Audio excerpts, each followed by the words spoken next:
morning, everyone, and welcome to the Criminal Justice and Public Safety Committee.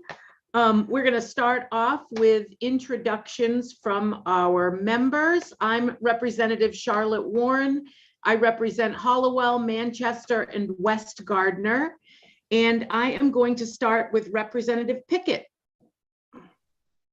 Good morning. My name is Dick Pickett. I represent District 116. That's the towns of Mexico, Dixfield, Peru, Canton, and Hartford. And just for purposes of information, I told the sponsor of 1799 to call Deb to get a link to get into the to get into this meeting. And I'm hoping Deb got that call and is going to have him online. Thank you. Thank you, Representative Pickett. Representative Reckett. Morning. My name is Lois Reckett, and I represent District 31, which is the ocean end of South Portland. I'm a little tired. Thank you, Representative. Representative Pluker.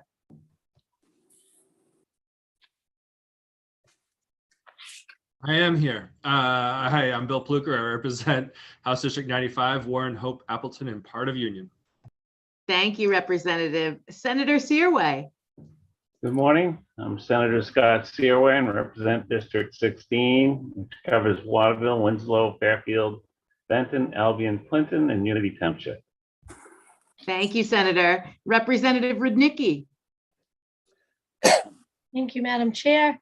I'm Shelley Rudnicki. I represent House District 108, which is Fairfield, Mercer, and Smithfield, and would like to say that I hope the House Chair gives the same respect to the straight white men coming in front of us that she expects them to give her. Thank you. Thank you, Representative Rudnicki. Representative Costain. Good morning, Madam Chair. I represent District 100, which is part of Etna, Dixmont, Newport, Plymouth, and Corunna. Thank you. Thank you, Representative. Representative Morales. Good morning. My name is Victoria Morales, and I represent House District 33 in South Portland. Thank you, Representative. Representative Lookner. Morning. I'm Grayson Lookner. I represent District 37 as part of Portland.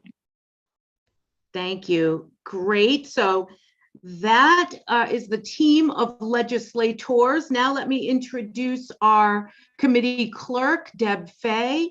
Thank you, Deb. And we have two analysts with us. We have Dan Tartikoff and Jane Orbiton. Thank you both for your work. And we're going to start right off this morning with a public hearing on LD 1799.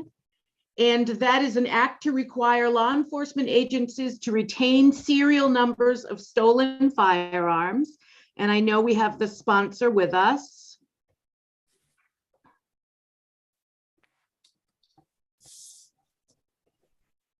Charlotte, I'm having some technical problems. I just want to know if anybody else has absolutely no access to the chat function. We keep the chat off. Okay, on these. fine. All right, no problem. Okay. Welcome. Good morning, Representative Mason. It's good to see you. Good morning, Representative Warren. Thank you for having me here this morning. Everybody warm? I'm cozy. Yeah. Would you like me to start? We would love that. Thank you. Dear Senator Deschambaum and Representative Warren, members of the Joint Standing Committee on Criminal Justice and Public Safety. It has come to my attention submitting this bill, LD 1799, an act to require law enforcement agencies to retain serial numbers of stolen firearms, may result in very far from the original intent. At the urging of law enforcement, I wish to leave and withdraw LD 1799. It's something that I didn't vet thoroughly, and I've learned a big lesson on this. It was a rush to get this bill in, and I apologize for the time and money that was wasted pushing this through. So that's where I am with this. Thank you, Representative. And as you and I talked about last night, we've all had at least one of these. So don't you worry about it. It's just what happens. It's just what happens. So questions for Representative Mason? Representative Pickett? Yeah, I don't have a question. I just, for purposes of what we need to do, I've talked to Representative Mason, and do we need to go and take a vote on this? Because if we do, at that point there, I would make the motion to go to suspend the rules and go into work session, and for the purpose of voting on this bill. I'll second Yes, that. thank you. That is exactly what we will do. The question that I have that just struck me is, do we, since we know the sponsor would like us to just kill the bill, so we'll just go right into work session and do that. I think we can just move right from public hearing, so close the public hearing. And what I need to know, Dan, as far as the rules go, that's completely appropriate at this point, right? Close the public hearing and have Representative Pickett make his motion to suspend the rules? Yes, that would be within your authority. Great, thank you. So I will close the public hearing now, and Representative Pickett. Yes, thank you, Madam Chair. Regards to LD 1799, an act to require law enforcement agencies to retain serial numbers of stolen firearms. I move that we suspend the rules and go immediately to work session to vote on the bill. I'll And second that. I would move it, and I don't know if I can in the same motion, but I would move it ought not to pass.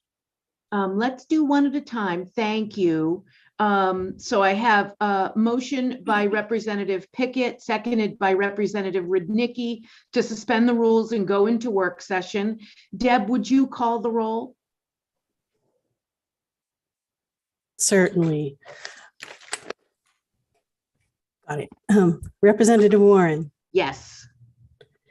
Representative Morales, Yes. Representative Reckett, Yes. Representative Sharp is absent. Representative Lookner, Yes. Representative Pickett, Yes, Representative Costain, Yes. Representative Rudnicki, Yes. Representative Newman, Yes. Representative Pluker, Yes.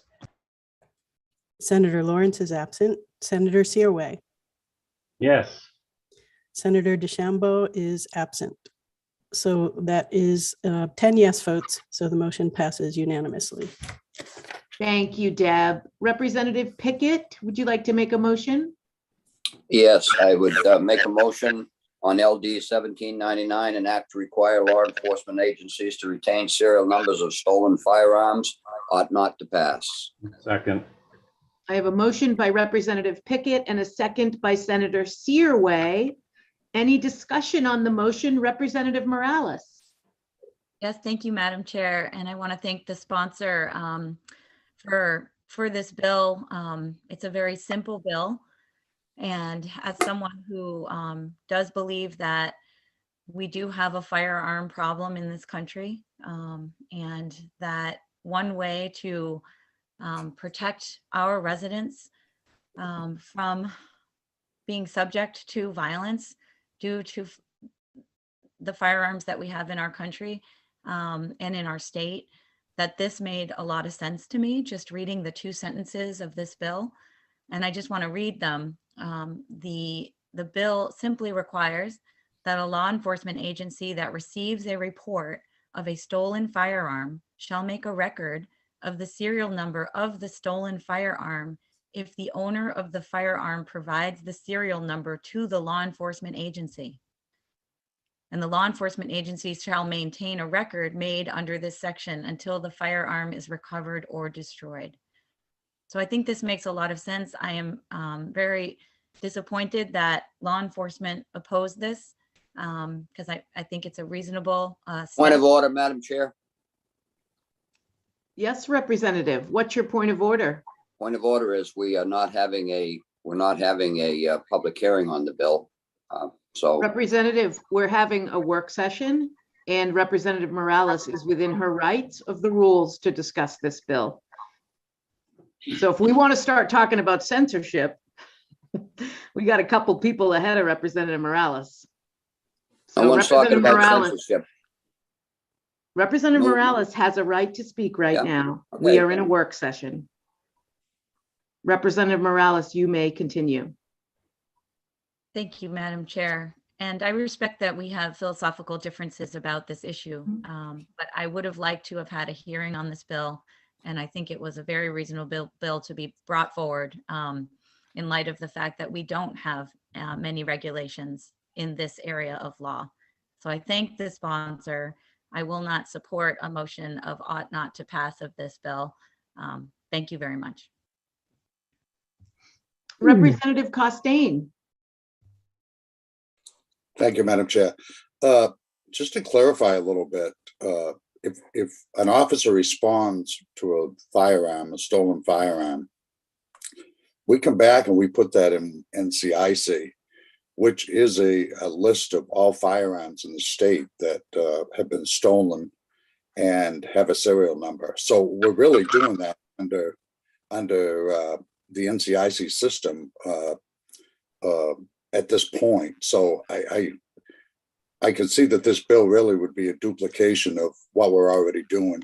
The only difference is, I would say, is that each individual agency is not keeping a list because the list will be completed through NCIC and through the state database. So we are doing the same thing, just in a different way. Thank you. Thank you, Representative. Representative Mason. Yes, thank you, Madam Chair. After submitting this bill, then I started the vetting process, and I spoke to my Lisbon Police Chief, and they do retain serial numbers of stolen firearms. He told me of incidents where firearms have been bought in the state of Maine, and there's been shootings in Massachusetts, New York. And those guns were stolen several years ago. And they tracked them back to Maine to the original owners and where they were stolen from. I had an incident back in 1981 where my late wife and I were broken into and I lost all my guns. And that's what perked my curiosity about this. And the person, I was very busy at the time, and I didn't vet this properly, but they do retain the serial numbers. Thank you, Madam Chair. Thank you, Representative Mason. Any more discussion on the bill? We have a motion ought not to pass. Deb, would you call the roll?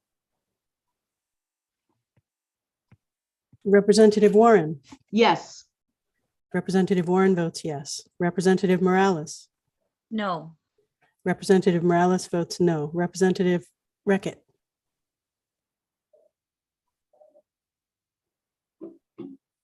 Representative Reckitt, I couldn't hear that.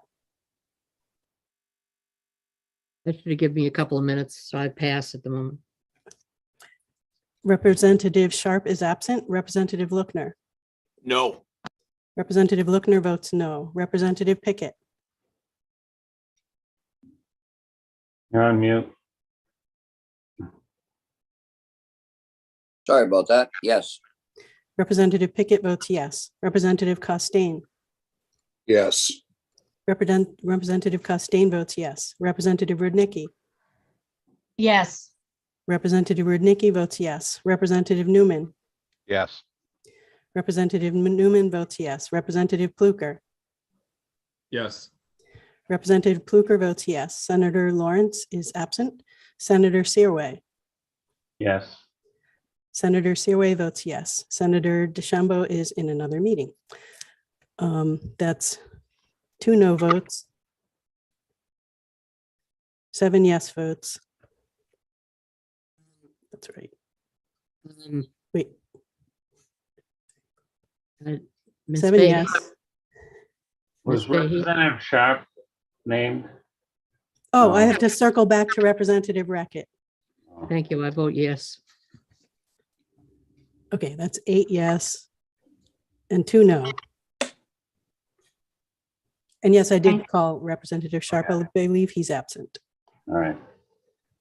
Thank you, Deb. Great. Thank you, Representative Mason. Thank And you. take good care. You have a great day. You too. Yes, Dan. Sorry, I need a report on the no vote. Oh, right. Ought to pass. Thanks.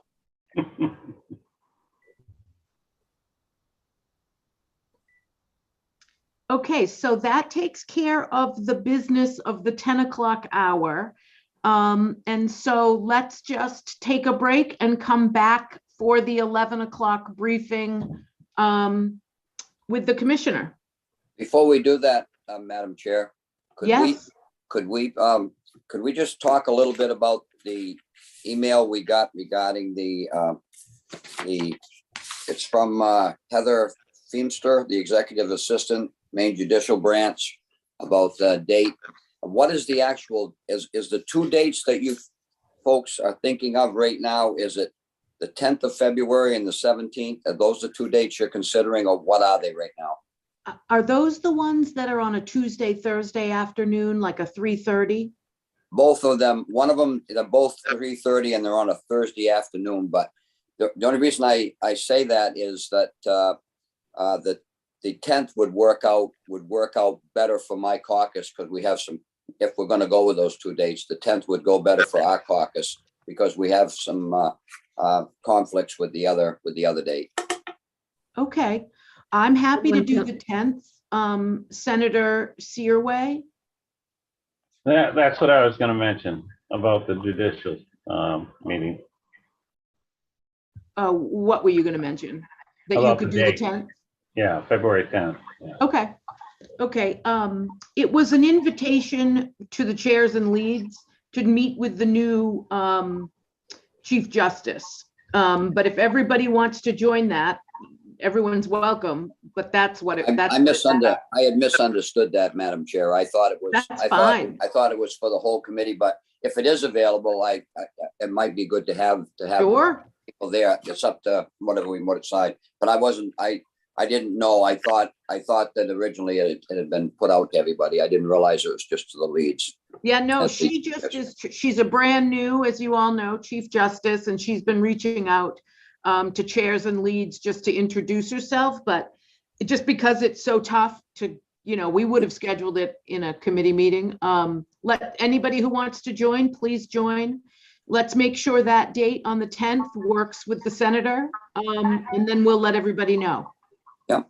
Representative Morales? Yes, could you just let us know also in an email, just the details of when it's going to be? Yes, of course. Yep. Great, thank you. Great. So unless there's anything else, let's take a break and be back for our 11 o'clock briefing with the commissioner. Okay. See you all then. Thank you.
Jane, have you heard from Senator DeChambeau?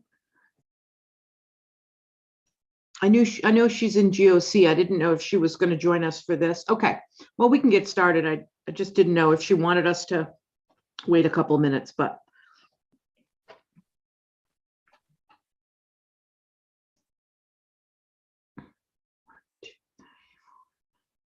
Great. Okay, well, welcome back to the Criminal Justice and Public Safety Committee.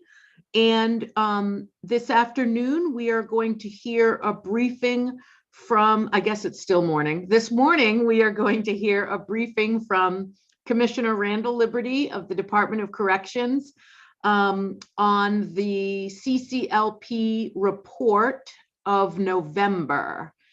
And do we have the commissioner with us, Deb? Okay, great.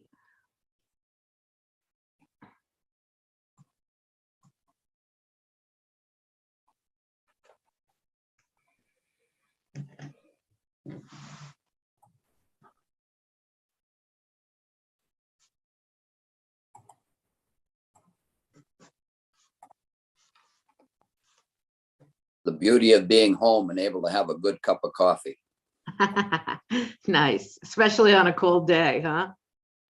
Yeah, we had, I think it was like five or six below this morning. Mm-hmm. Yeah. Good morning, Commissioner. Happy New Year. Good morning, Madam Chair. I hope all is well.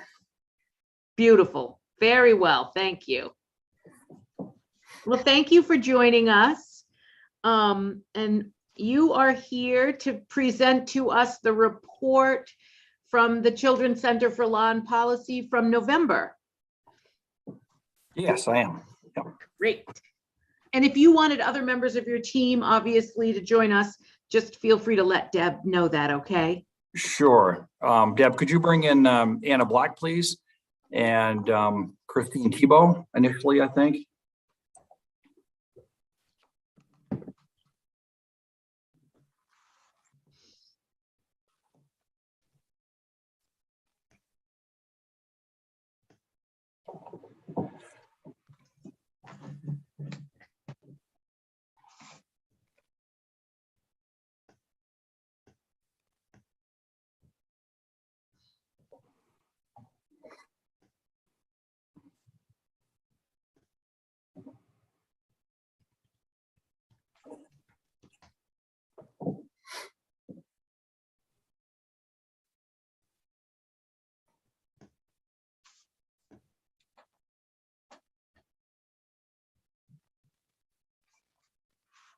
Good morning, Ms. Black. Good morning, Ms. Thibault.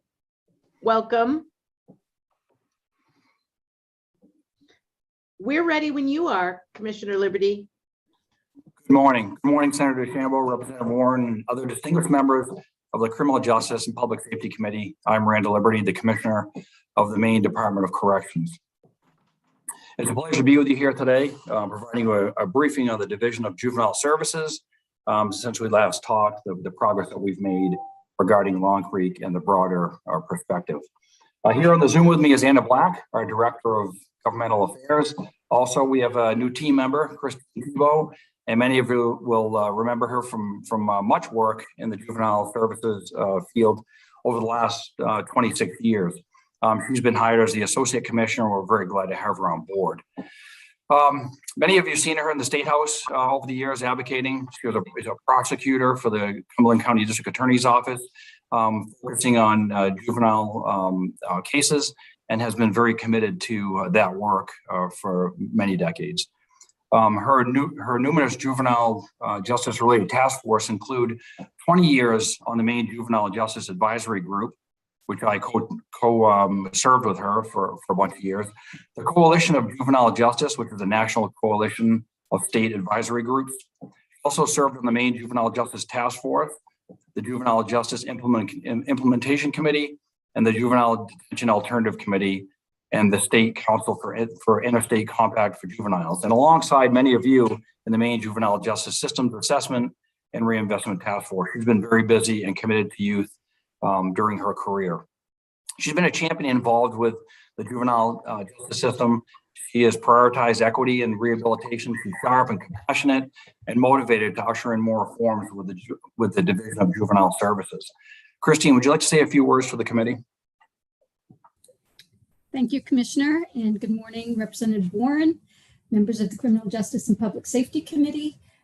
Many of you know me, and as Commissioner Liberty pointed out, I've devoted my entire professional career to juvenile justice here in Maine. And I'm honored to appear before you this morning as Associate Commissioner for Corrections. Although I've worked for many, many years alongside DOC staff, both in the field and at the facility, over the past 3 or 4 weeks, I've had the opportunity to get a look behind the scenes.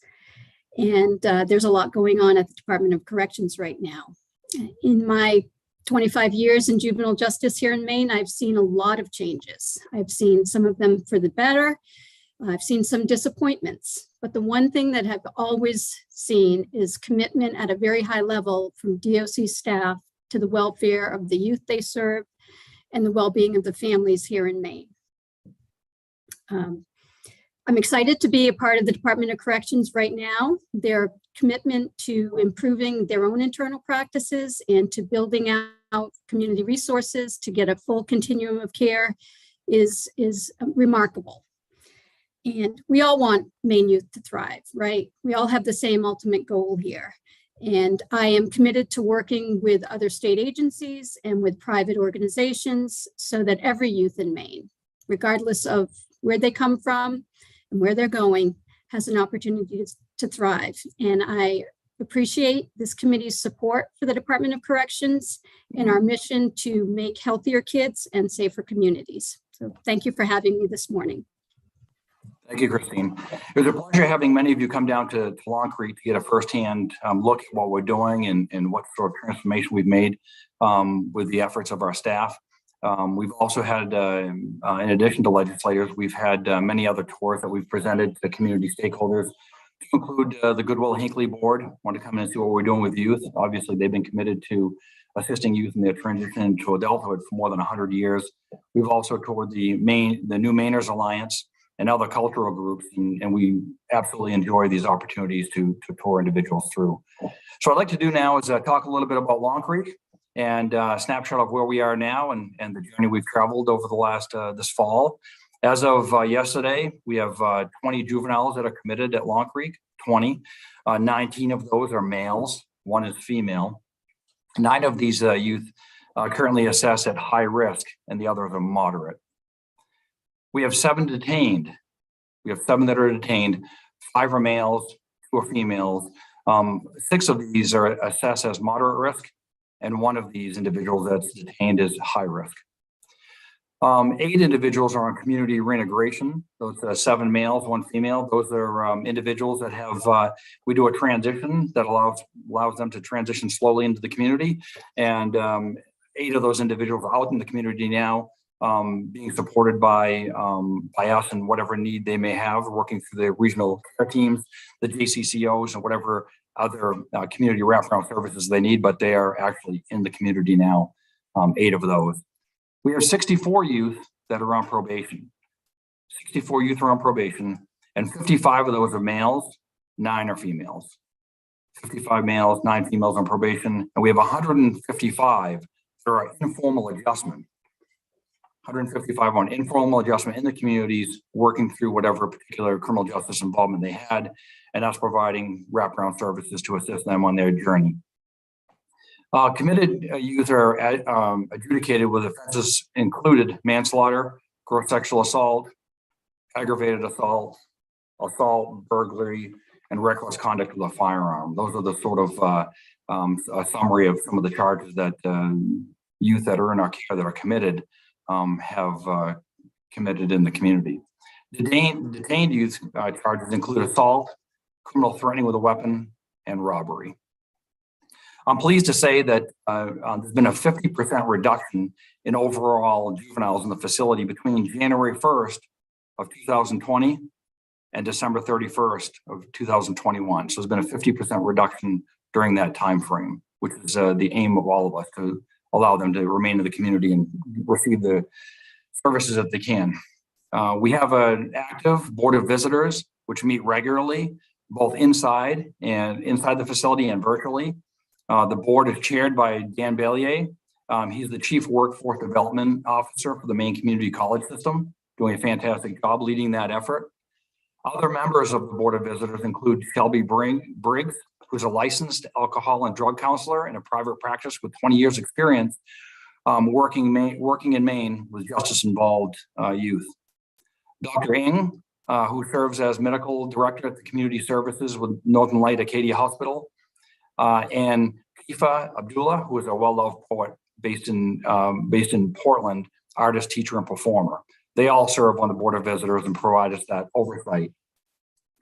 This group of overseers has began their work in June of 21. They've met 7 times during that time frame throughout 2021. And these meetings include tours. They've met with staff. They've met with residents, and they've met with DOC administrators. Their insights, their ideas, in collaboration with the acting superintendent, Amanda Wolford, has been vital to provide us that perspective from the outside, and we value that. The chair of the Board of Visitors was part of the hiring committee for the superintendent, Lynn Allen, who will come on board at the end of this month. We deeply value their unpaid services to the citizens of the state of Maine and to the youth, and providing us that external oversight that can give us a different perspective. Since the instance that you read about in the CCLP report in August and September, Long Creek has reinstated the visitor program. And as you look at one of the first things that Mark Soler and his team were concerned with was boredom. And so a major part of that, one of his recommendations was to aggressively pursue the volunteerism and get adults in there to assist the youth in a normalization sort of effort. The reinvigorating the volunteer program is an important part of combating the issue of boredom. This was a contributing. Commissioner? Yes. Before we talk about what you all have done in response to the report, which we're really interested in, we haven't had the opportunity for you to present the report to us. And that was our intention of having you here today. Sure. So could you please present the report so that our members can ask questions? And then we'd love to hear what you've done in response to the report. Yeah, I'd be glad to. Thank you. Yep. So as we look at I expect I'll have the document in front of them. As we looked at the executive summary, this report was accomplished on behalf of the Maine Department of Corrections. When we had these incidents that occurred in August and September, we reached out to Mark Soler. Mark Soler is the executive director of the Center for Children's Law and Policy. We've worked with them for many, many years. And most recently, he facilitated the task force that led to the LD 546 Brennan bill that gave us directions and facilitated all of that work. And so we reached out to him, and he agreed to do that. The goals were to specifically look at the incidents that occurred in August and September, the sort of the circumstances that you all read about in the media that were related to children, the youth acting out, and our response to that. And this is the result of that. And he went down through, in the executive summary, you'll see that there are several different areas of concern that he had, or observation, and there were 10 points. The first point he indicated was boredom was a particular issue. And that was a deliberate, as a result of a deliberate effort on our part to keep COVID out of the correctional facility. We knew that at Long Creek that during COVID, we didn't want any of the youth to be sick. And one of our primary concerns is the health and welfare of the youth. And so we reduced the amount of individuals coming in. And so that included volunteers and visitors. I'm pleased to say we've been very successful at the ability for us to be able to keep COVID out. At this time, we have had no youth affected or infected with COVID. And so we've been successful in that endeavor. However, what that did, one of the major roles and benefits of having volunteers come in is it kept the youth engaged and busy. and allowing us to, allowing them to be use their time effectively and deliberately was a major benefit of having visitors come in. So there was too much downtime, and so that's what he indicated on that first follow-up comment. There's boredom. The second thing that he indicated was severe and chronic staffing shortages. And this is a nationwide problem in the field of corrections, in law enforcement, and in the area of business, all throughout government and the economy. Obviously, we're having staffing shortages, and the Maine Department of Corrections is no different. As I meet with my colleagues nationally, the commissioners from every state, that's their second largest concern. First being, of course, COVID. Second being staffing shortages and all of the negative impacts that has. Even today, in spite of aggressive work, and I'll talk about that in my prepared testimony, but the staffing shortages that occur throughout the county jail system and in the state, we have one correctional facility that has a 47% vacancy rate. One of our adult facilities, 47%. And what that does is it creates significant problems in providing the programming and the normalization of corrections that we wish to achieve. And not only is it the hiring, but it's also Family Medical Leave Act. It's military leave. We've had people deployed in the National Guard to assist with some of the things going on here in the state and nationally and overseas.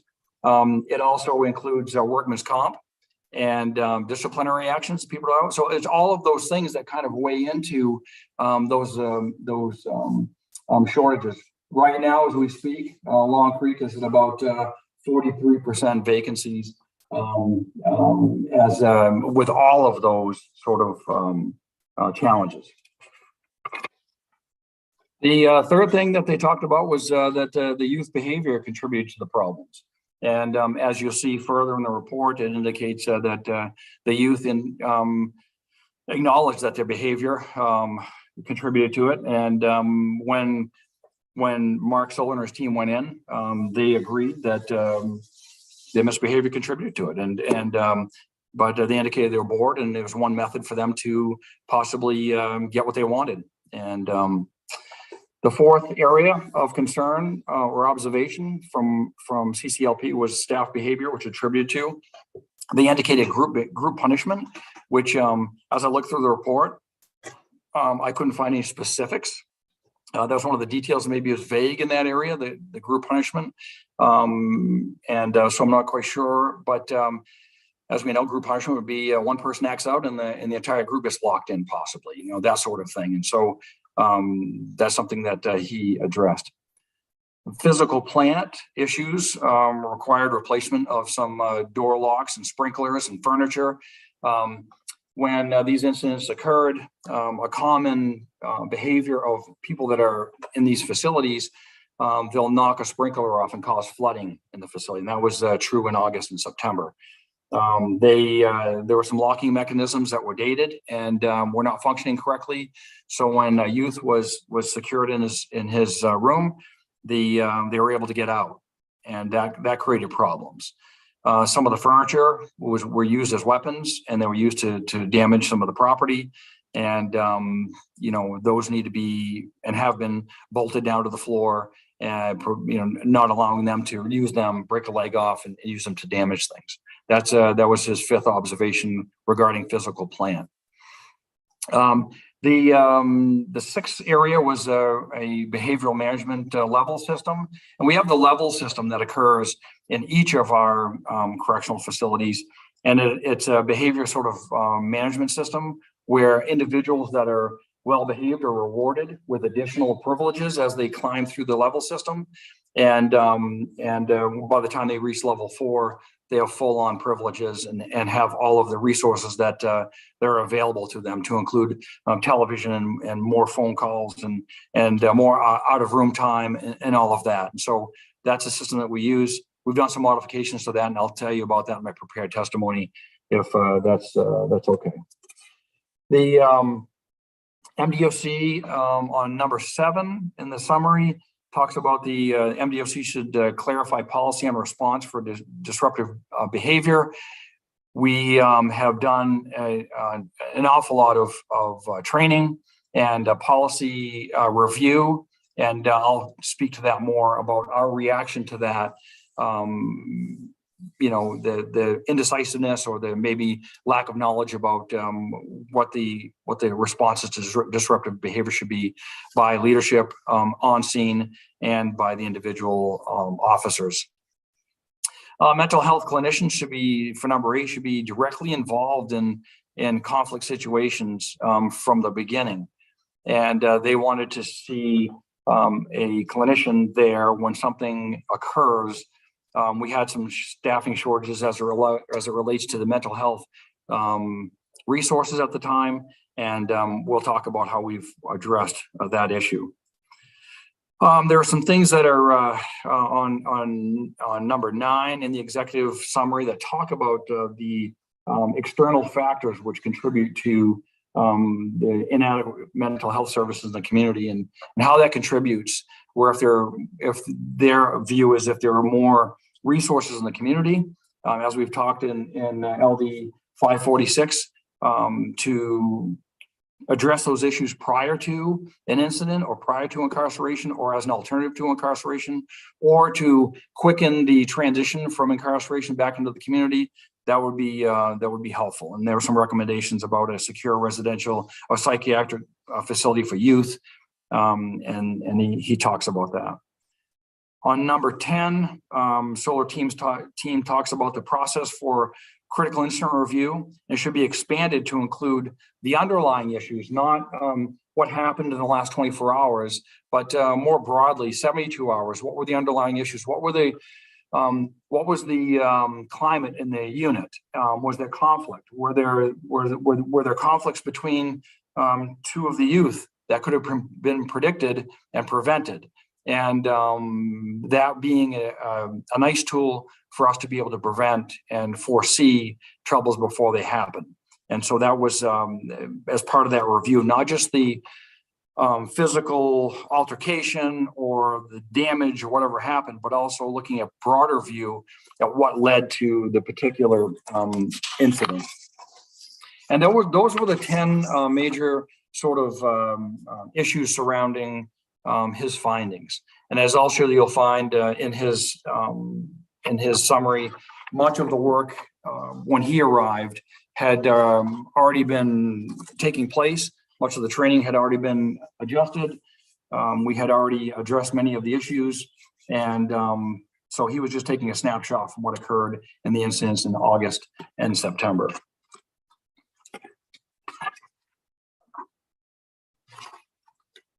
Madam Chair, yep. Yes. Thank you. Questions before we move forward? Questions of the committee? Or are you ready to move along? Commissioner, I have a question about numbers 8 and 9. The fact that when these sort of conflict situations were happening, instead of having mental health clinicians on scene to help de-escalate the situation, to help talk to the children, they were being handled by corrections officers. And as we all know, corrections officers that were trained at the Adult Criminal Justice Academy. And so really not having, to my perspective as a social worker, someone that's trained in all of the tools that you have in your toolbox when a youth is exhibiting normal youth behavior, which anyone who's interacted with teenagers knows this is normal youth behavior, that we're using COs to respond instead of mental health practitioners. Has that changed? And how has that changed? Yes, it has. And in my prepared statements, can I respond to that? We've addressed. Do we have a copy of your prepared statement? We'll send it to you right now. And remember back in November, we asked you that if you're coming before the committee, could you please get us your printed materials the night before so that our members could review those? Yep. Thank you. You're welcome. So you want to wait to answer my question? Yes, I'd prefer to, if I can get through Okay, my. so why don't you keep going then with your Okay, great. prepared so that we can ask you questions? Thank you, Madam Chair. So as I was speaking earlier about reinvigorating the volunteer program, it was an important part of the issue of boredom, and too much idle time had some contributing factors to that. And historically, the visitors have provided the youth with engagement in numerous pro-social programs, including career path discussion, sports, religion, art, faith, culture, all of those sorts of things that kept them occupied.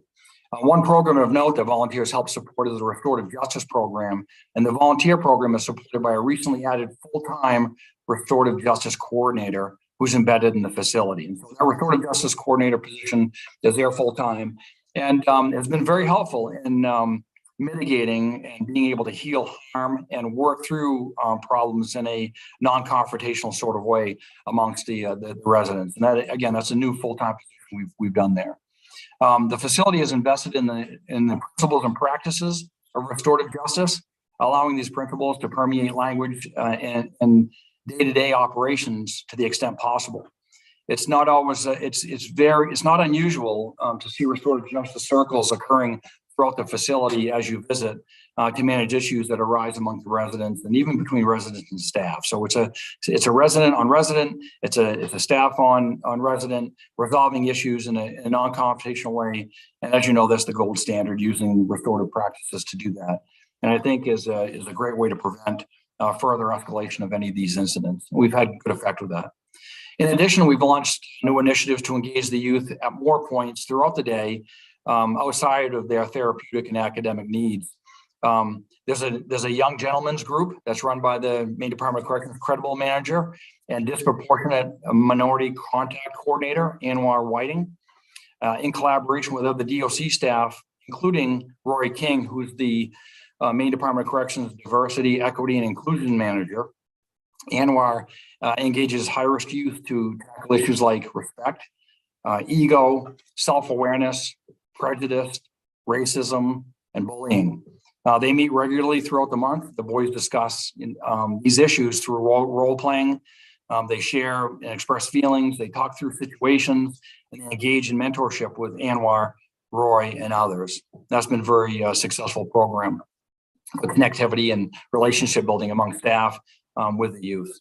There's also been more outlets for the youth to move the physicalness, like sports, dancing, yoga, and more opportunities for engagement with literacy through computer and library programs.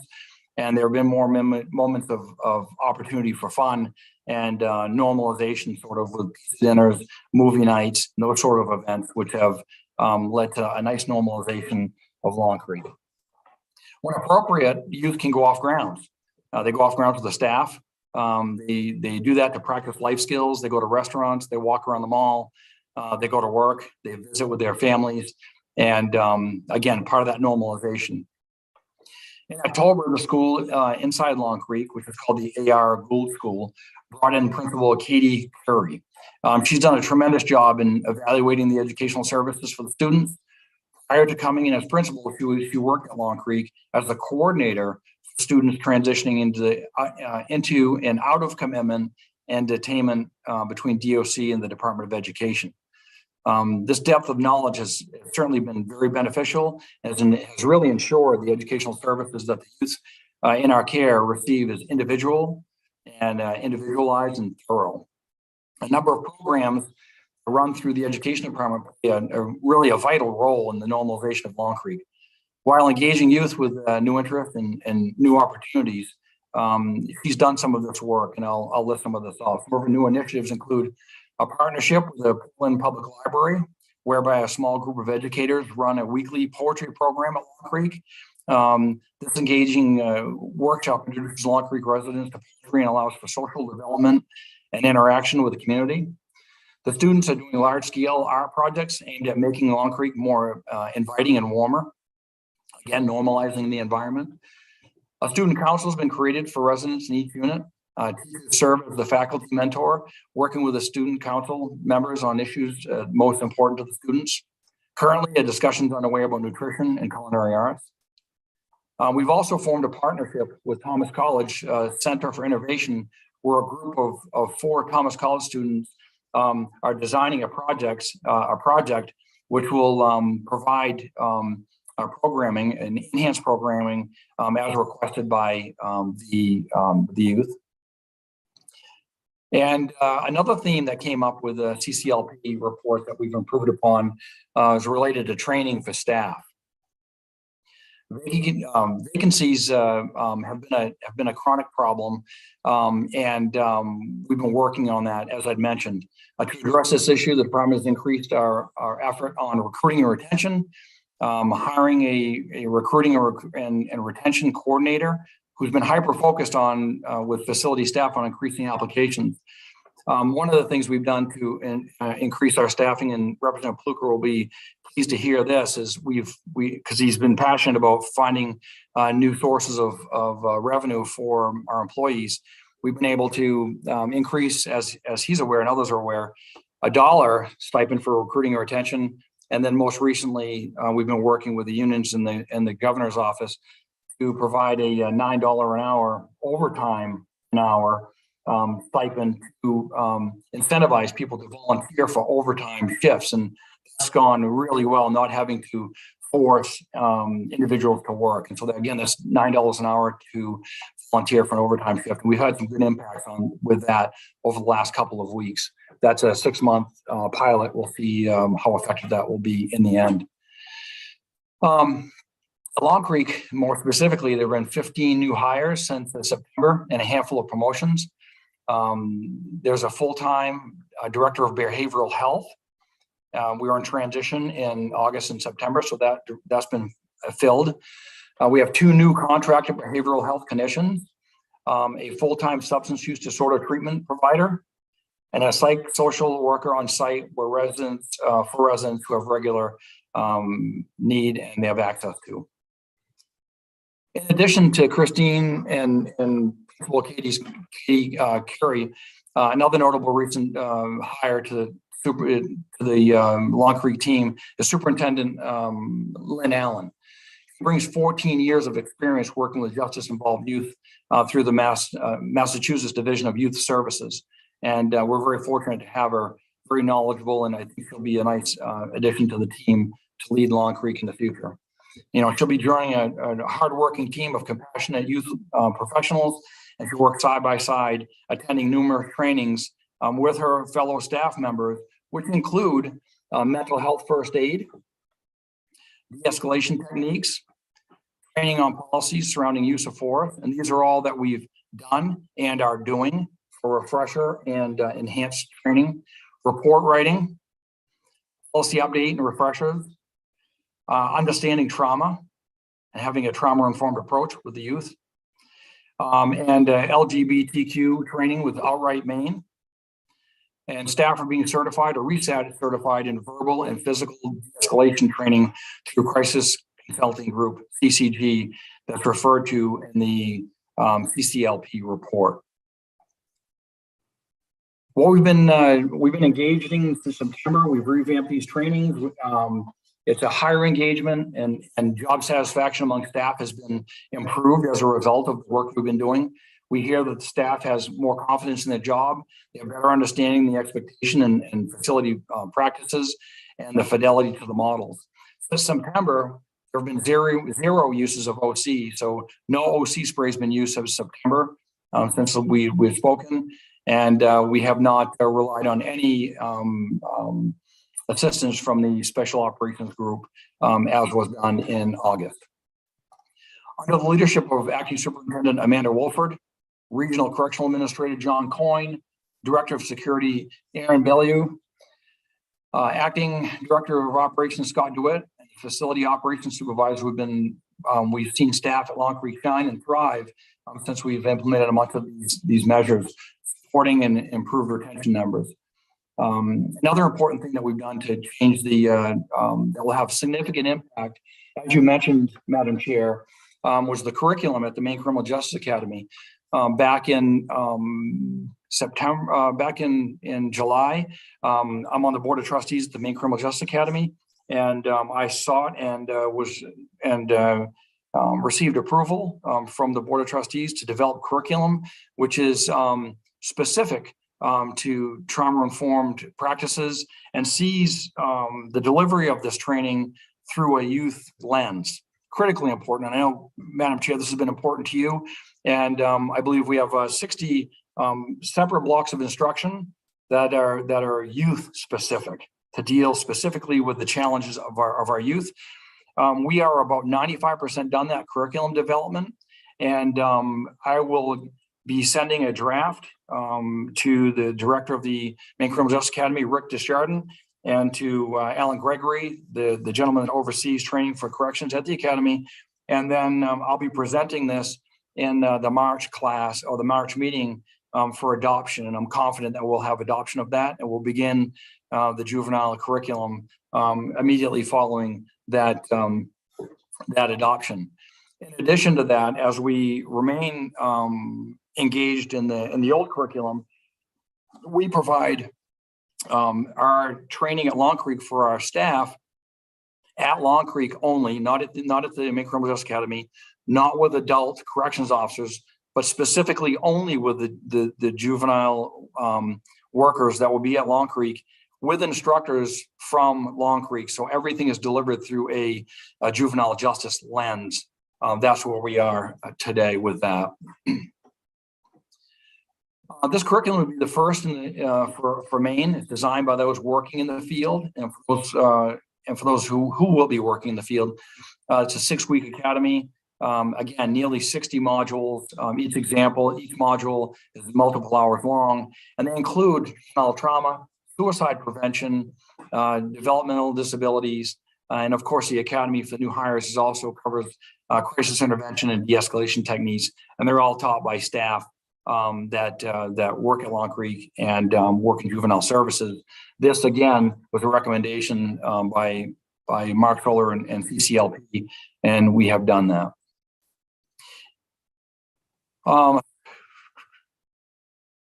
When I look back on the CCL report that we received in late summer, that the incidents that occurred in late summer, I feel we made significant strides to address those issues, and our work is ongoing. And an important part of our retention strategy is to ensure that Long Creek staff stay focused on the responsibility they were hired for. An example of that is when we have an educator in a classroom that has to deal with disruptive behavior, it's very difficult and it diminishes the learning experience for the other youth that are in the room. And so what we've done is we've had an ability, and we've been appreciative of the JCCOs, the Juvenile Community Corrections Officers in the community. They've been coming into Long Creek and assisting and providing opportunities frequently to pull small groups of youth together for an activity outside, for a special project, for community chores, allowing the facility staff to have a 2-on-1 ratio or a 1-on-1 ratio engagement with the youth that are in their care. And we've had some really good impact with that. The last thing I'll talk about is before we have an open discussion, I guess, is the requirement that we have that I report out to this committee as part of Representative Brennan's bill, LD 546, and later made into statutes of the governor's budget plan. And as you know, section quadruple K5 asks the department to report to this committee on possible site locations for 2 to 4 small, secure therapeutic residences for our youth, for the purposes of providing confinement and detention. That report is delivered to you at the end of December. I'm certain you've had an opportunity to take a look at it. I think on the current list, there are 18 potential sites. As you've read, my team spent a few months working with the State's Bureau of General Services to identify and assess 18 properties. We can all agree as we look at these properties, they're not all ideal, but I thought it was important for us to cast a wide net and do an extensive search on what may be available. We searched not only state buildings that were available, we also searched state land that would be available to build for new construction. We also looked at the community at nonprofits. We looked at schools. We looked at many different areas, and that report's before you. It's an ongoing effort, and we'll have additional reports. This information continues to evolve. We do that work. What we're going to do in order to further assess these properties, we're forming a group of stakeholders to assist us. We're referring to this group as the Juvenile Community Residential Technical Assistance Work Group. So it's a group of individuals giving us technical advice about the positives, the benefits of each of the facilities, the detriments. This will be facilitated by Long Creek Board of Visitor member Shelby Briggs. She'll bring the group together to a checklist of things considering many different topics. And ultimately, the group will bring forth a recommendation of what they feel would be the best possible location for one of these facilities, several of these facilities as we move forward. We anticipate this group will be doing the bulk of their work in the coming months, at which time I'll share with you incrementally where they have landed and what recommendations they're providing. Finally, I will provide you with a new annual report as outlined in quadruple K4. And as you're aware, this report asks for a status report on the successes of the any challenges we're facing to expand access to community-based services, delivering programs, collaboration with the Health and Human Services, and we'll be issuing that report in February. The report asks us for about successes and challenges and specifics related to reallocations of funds from the Long Creek budget. To assist us in this, we're putting together a technical assistance group facilitated by Long Creek Board Member of Visitors Chair, Dan Bellier. This fiscal report, redeployment technical assistance work group will review contracts, review performance metrics, and contractual needs to support community-based providers. Their work will take place over the next few months, and ultimately they'll bring forth recommendations of where we distribute that money that we're providing to the community as wraparound services. My team is working with on preparing that document for you, and we've been in contact and working with Dr. Todd Landry of the Office of Family and Children and Family Services, and we look forward to reappearing at your convenience later this winter to discuss that. As a department and as a division, I think we continue to be committed to the juvenile justice reforms. We started in earnest with so many of you, and I look forward to continuing this work and providing the best service we can for public safety and for the youth in our care. Thank you. Thank you, Commissioner. When do you think we'll get your comments in writing? I can send that shortly. Okay. It would be great to have it so that we can ask you questions. Questions from the committee?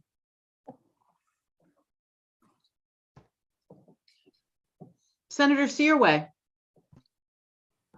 Thank you, Madam Chair. Thank you, Commissioner, for coming on and quite detailed information. Sounds like you're making big strides. I just wanted to know, I know there's a lot of efforts going into finding locations, and what I just don't understand is you have a nice large facility there that looks like a regular school when you go in. I mean, it's got the gym, it's got all the classrooms and all the facilities that you need.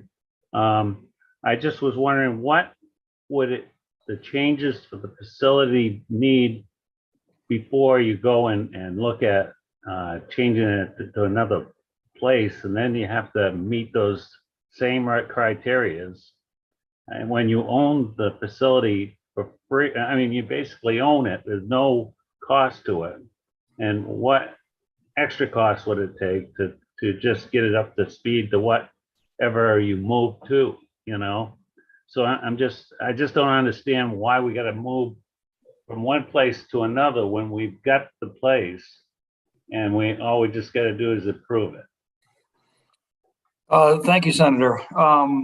So as we looked at the properties, and many of the some of the considerations are this: when you, and I've done this work in the past, when you try to establish a correctional facility in any community, it's a challenge.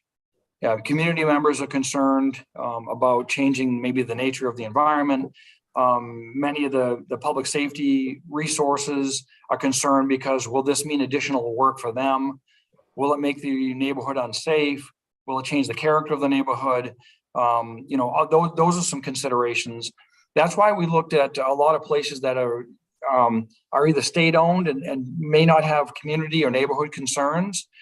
The other impacts are you know, what will the cost be?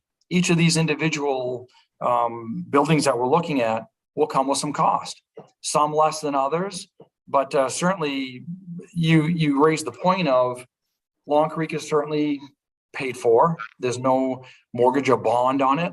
Any additional construction or renovation that will be you know, incurring in the move will certainly require new funding. And one of the facilities would require much less, but there were some concerns about from community members possibly. Some of the state buildings maybe are too large or have been not preserved well when they were vacated. So there are a lot of concerns, and that's why I think it's important for us to form a work group of stakeholders that can really give us some good technical advice and provide that information to you so you have a totality of options of how that may lie. I met with you know, one of the sites that we've been talking about, and I've talked to some members on this committee, was, you know, one of the potential sites is Goodwill Hinckley. And we've been in contact with Rob Moody, the executive director, and I presented to their executive team, and there were a number of concerns. You know, there were a number of concerns of things like, you know, would we have a hand in saying who could be admitted to this program on our campus? You know, that's a concern for them because they have a particular climate there. They have a tremendous heart for helping youth, and that's really, you know, that was been their purpose since their establishment, helping those most challenging youth. But they had that concern. They had the concern of when the political pendulum swings, might there be a change in philosophy, and would that impact? You know, would this particular building look like a fortress? You know, would it look like Abu Ghraib, or, you know, would it look with concertina wire, and would it look like that? You know, would they, if it didn't go well for them, would they have an opt-out? You know, these are all the concerns that they had. And then other concerns from members of this committee and from that community, what kind of resources does that require from the law enforcement agency? Some of you know I worked at the Fairfield Police Department in the 80s, and we did occasionally go to Goodwill Hinckley for runaways or for assaults and that sort of thing. And so they ask those reasonable questions. For law enforcement being as stretched as they are, they also have a bunch of vacancies throughout the central Maine area, and they're concerned being able to keep up, and what kind of impact would that have on the town of Fairfield Center, Shawmut, and Hinckley, right? And would that cause increase in costs and a stretch of their resources? And so those are all reasonable costs. So yesterday I met with the executive director, Rob Moody, and the police chief, Tom Gould, and we talked about those things. And so, and that will be the case anywhere that we go. You know, any community will raise those questions, and we'll have to find ways to mitigate that. And when I talked to Rob Moody, I said things like, I would be very glad to enter into a 30-day opt-out. You know, we have to find some way for these nonprofits to have some assurances that if there's when there is a change, everyone in this room will be gone at some point. And when the philosophies change, how can those communities be assured that it'll be a safe environment for the youth, for the neighborhood, for the community? And so, you know, what will it look like? Can you assure me there won't be barbed wire and, you know, a lot of disruption to that Goodwill Hinckley community that has a really good thing going now? Will you bring someone there? And what can I have for assurances that you won't bring someone there that's significantly dangerous and will jump the fence and create all kinds of disturbances for my community? So those are all of the things that we're working through. It's complex. I've tried to do it in Kennebec County before with when I was sheriff, and we tried to do some work with a minimum security facility because we were overcrowded, and we were unable to find a community that would be willing to accept us. And so it takes a lot of compromise, a lot of work, a lot of assurances to do this kind of work. And I think that this work group will help us to identify where maybe the least resistance would be, where it'd be most cost effective for the taxpayer, and where we can best address the needs of the youth in a meaningful way. Just a follow up on that, Madam Chair. Yes, you may. So does Long Creek have a 30-day opt-out? No. So why would we want to go to a place where then you got to find another location within 30 days? Yes, Senator, I know. These are the challenges of putting a correctional facility in the communities. It's always a challenge, and that's why I think, I don't know, where the traditional footprints are, it's hard to leave those footprints. It's hard to move out of those areas. We were very fortunate in the Down East Correctional Facility. We just built that facility, and we're turnkey now, and we're ready to bring residents there. We tried to do something in the community there. They wouldn't allow it. There was a significant pushback. They wanted to be back where the original footprint was at the old Air Force Base, because the community members in that area accepted that for what it was, and it wasn't that transition. But that's just the reality. And so we're trying to work through that. And I want to have an informed approach where I can inform all of you. And I think that committee will do a really good job of vetting all of those things out. And that's one of the reasons we looked at some of these state properties. What might make sense there, right? As you know, we've done the Leading the Way in Bangor, and we have 30 beds there for people transitioning out of a correctional facility. We did that at the Dorothea Dix complex because that is it's a state land, state buildings, very accepted. It was an easy transition. Had we tried that in the community, it's problematic. So these are just some of the real challenges. Thank you. Thank you for your efforts on this. Thank you. Representative Lookner. Hey, thanks, Madam Chair, and thank you, Commissioner Liberty. So what I'm hearing, and I understand that it's difficult to do community-based settings, which is what's in statute now. We have to move towards community-based options. So what I'm hearing is that the Department of Corrections is going into communities saying we need to build a corrections facility in this community, in this facility. Have you engaged with either DHHS or Department of Education and said, hey, look, we're building schools with a therapeutic component in your community instead of, we're building a corrections facility? Have you engaged with any of those agencies to have them perhaps say, like, this isn't exactly what you're thinking when you have in mind a corrections facility? Because I think when communities hear that, that's when they say, not in my backyard. Thank you, Representative. I think it would be disingenuous for me to tell the community that it's a school. This is a secure facility. As I mentioned to you, the current residents at Long Creek are there for serious crimes, some of which have resulted in the loss of life. And so for me to go to community and say that I'm building a school, these individuals have been committed or sentenced in the adult world. And I want to be upfront. I learned early on as sheriff and as chief that transparency is always the best course of action.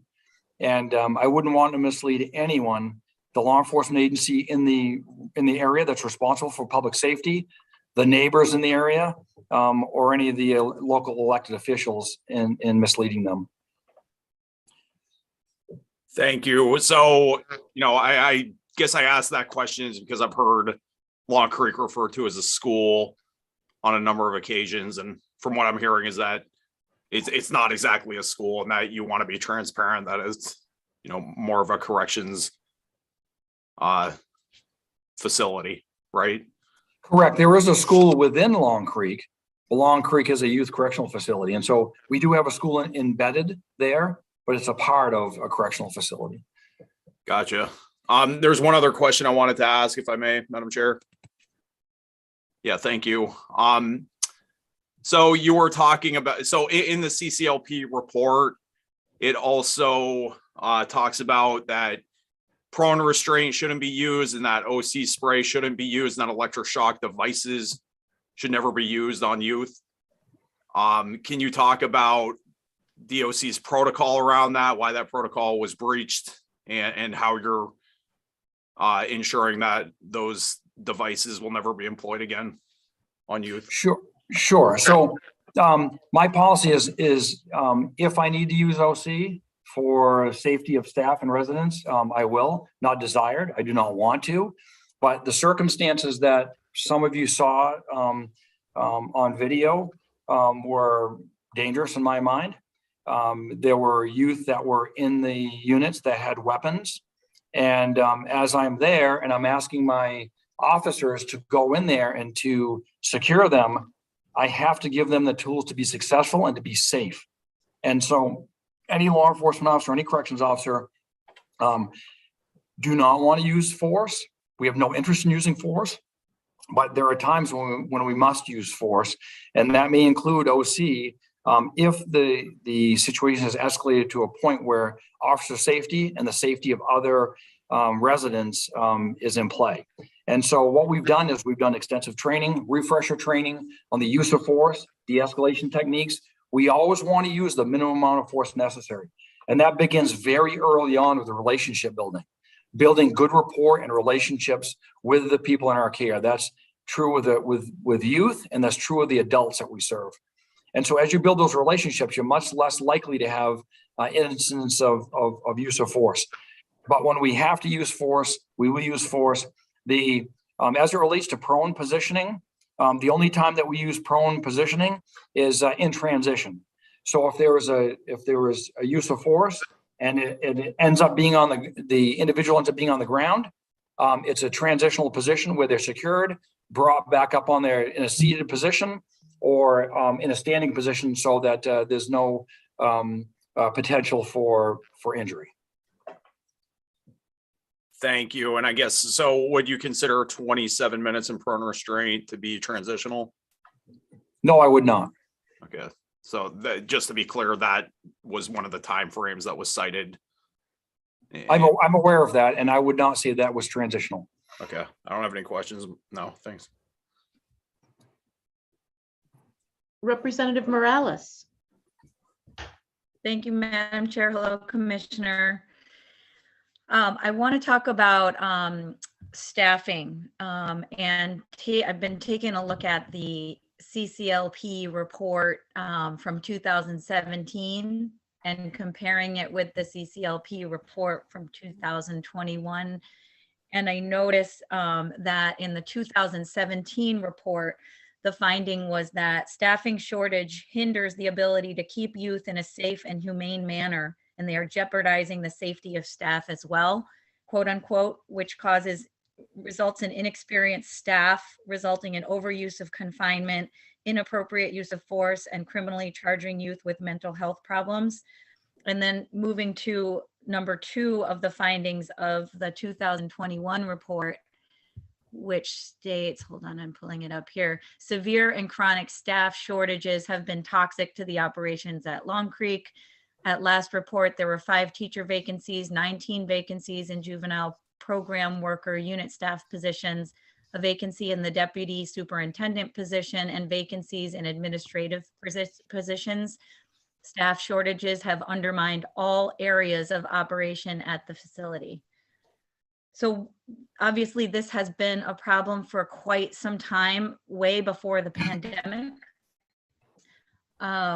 I hear that you have hired folks, and I've seen signs all throughout Cumberland County and other counties of offering significant salaries, $50,000 starting, I believe, is what I see on the signs. What is the staffing plans moving forward with the facilities?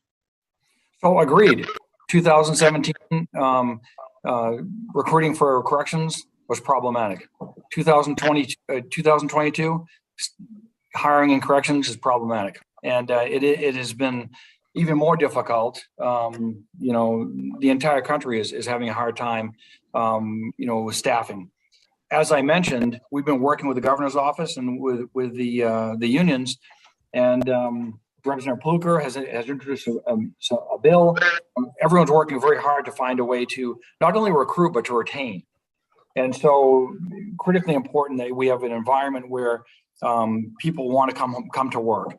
And so the two things that I mentioned previously, we were able to get $1 recruiting and retention increase for their base salary.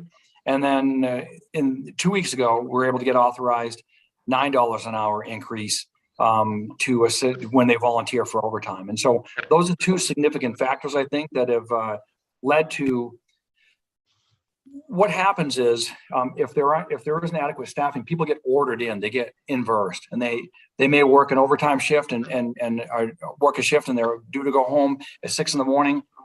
Those units have to be staffed, and so they're ordered in. And so that causes, you know, tremendous turmoil in the family, and people leave because of it. If we can get people to manage that and plan that and volunteer for those times that work for their families, that's had a significant impact. So we're tracking that. I'm receiving a weekly impact statement report on what those additional $10 have brought to the staff. Initial indications are it's making a significant improvement. I also think that breaking away from the adult curriculum from the academy and making it specific to youth, people that go to Long Creek want to specifically work with youth. They don't want to talk about what's happening at the Main State Prison and what tactics they use and extractions and all of that. They want to talk about working with youth and how they can best serve them. And so that's going to be a significant factor, I think, in that effort. We also hired a full-time recruiter, and that's all that person is doing is recruiting and working on retention, social media work. And so we've been aggressive with this kind of work. We've also worked, and several of us have met 3 times now in the last 3 months with the New Manor Alliance, and we're trying to look at ways that we can lower the barriers for new Manors to become members of the Maine Department of Corrections and more reflect the individuals that we serve in our facilities. And so we're working with that. We also, I just had the Maine Criminal Justice Academy Board of Trustees meeting. One of the barriers for hiring was the alert test, which was an entrance exam. And my team and I have been working diligently on identifying, is that really a predictor of a good officer? Is it predictive of someone who will be successful in corrections? Maybe, maybe not. But through our efforts and through some research, I was able to propose to the Board of Trustees that we pause that alert test. And we still require people to test, but it does not become a barrier to entrance into the academy. We'll do that for a year to see if that helps. The alert testing we did provided a 50% failure rate at the time last year in 2021 to people trying to enter into the academy. And so we're working on multiple different fronts to help with recruiting and retention. And I think that we've turned a corner in many aspects. Thank you for that. If I may ask another question. Yes. Yes. Looking back at the 2017 report around JDAI standards, the juvenile detention alternative initiatives required by law, the CCLP report found that many standards were not being followed, and particularly related to mental health and behavioral health. Those standards around having a mental health assessment, including past trauma and suicide, sexual abuse, victimization, having those assessments be discussed and worked with clinicians and parents, resuming a target program or a program that addresses trauma for regulation of behavior, integrating case plans, individual treatment plans, and developing intensive behavioral management plans. These are all the recommendations from 2017. And I note that in the 2021 report of CCLP, there's still, it seems to be that many of these recommendations and findings have not yet been implemented. And I just look specifically at number 8 and number 9, number 10 of these recommendations in the 2021 report. And so what are you going to be doing, either DOC with community providers, DOC with in collaboration with DHHS, to make sure we are meeting these standards and we are addressing the behavioral health needs of the young people? When we interviewed Christine Thibault, the new associate commissioner, that was the number one thing that we discussed about providing, the services to the youth, both in the community and outside the community. And she'll be focusing on that, doing her own internal assessment on where the CCO report from 2017 and the 2021, and finding where the deficits are. And that's her primary responsibility, to identify those and get us where we need to be, because I'm committed, she's committed to providing those services that brought individuals into the criminal justice system. We recognize that mental health, substance use disorder, trauma, poverty, neglect, all of that are the causation factors for many of these youth to be incarcerated, and we want to address those issues. So that's her number one concern, is to identify what we're providing, provide a list for me of the deficits, and come up with a plan with the new superintendent to address those needs, both inside and outside the facilities. That'll also be one of the assessments that's done by the work group, that were the technical assistance group. Where do we invest those monies that we're transferring out of Long Creek and putting in the communities? They'll be part of that process of where we can provide additional resources in the community, in diversion, and in quicker transition back from incarceration. Well, that is really good to hear. I am glad to see that there will be someone taking a look at those gaps and how we have not yet met them. I regret that we haven't addressed them yet. I also do understand that we do have a bench of community members trained in these same GDAI standards. And I would like to see authorize a local body to be retrained in these standards. We have community oversight and action planning on an ongoing basis. And I'd like to discuss that with my colleagues on this committee and with you as we move forward. As you can see, Associate Commissioner Thibault is actively recording your request. And I would request of her that by the end of February to provide a report to this committee regarding where she has found deficits in providing those assessments, okay, and where the shortfalls are and what our plan is, okay? So she'll have that for you by the end of February, identifying what those concerns are of yours and mine and hers to address those needs. That's great. And I'll just for another footnote to there, and I'm Representative, sure I'm gonna move on because I've been allowing a question and a follow-up, and I think you're on your 4th follow-up. So I'm gonna move on and we can come back to you. We're gonna move on to Senator DeChambeau. Good morning, good afternoon, Senator. It is afternoon, thank you.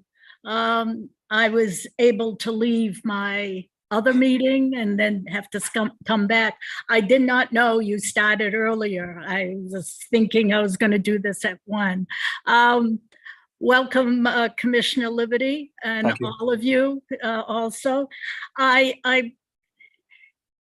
When I came in, Representative Lucknow was speaking, and it piqued my curiosity. He mentioned the term community-based corrections. And then about a building and community base and what have you. My understanding, I guess I need a definition or clearer. We use terms like community base and we decide what that is. I've never heard it mentioned that it is necessarily a building. I was advised that in the statute, we talk about secure facilities. And my understanding of community base when it started being used was that you would get the programs that are in the community and apply them to the facility. But could you give me an example what a community-based corrections looks like? So this is new territory for us, right? So Yeah. as we push into the community, what it means is smaller, secure settings. So a setting that's more normative, more humanizing, more therapeutic. Is that environment that's that's a softer approach, but still secure. And so you have an environment where, and I envision, because my point of reference is Goodwill Hinckley, because I love the work that they've done and I've seen great outcomes. But they have buildings. Some are staff secure, where the youth aren't supposed to leave. And if they run off, it's just they chase after them. Some are a little more secure, where the doors are locked and they can't leave on their own. But other situations where Department of Corrections is involved, we'll have to have a secure building, because these individuals have been committed, right? They're actually doing time with the Maine Department of Corrections, and public safety may be a concern. And so the windows and the doors will be locked, and they won't be able to leave unless they're accompanied by a staff member, and it's a well thought out plan as part of the transition. Like now from Long Creek, we had an individual that wanted to join the local varsity basketball team. We have a staff member bring him to the high school, and he tries out. He actually makes the varsity team, and brings them back as a part of the transition over time, and then they're released into the community. It could be some of that, but it has to be secure. It has to be. It's a correctional facility that has a softer, more humanizing, therapeutic approach that has better outcomes. Representative Warren, I just want to follow up on that.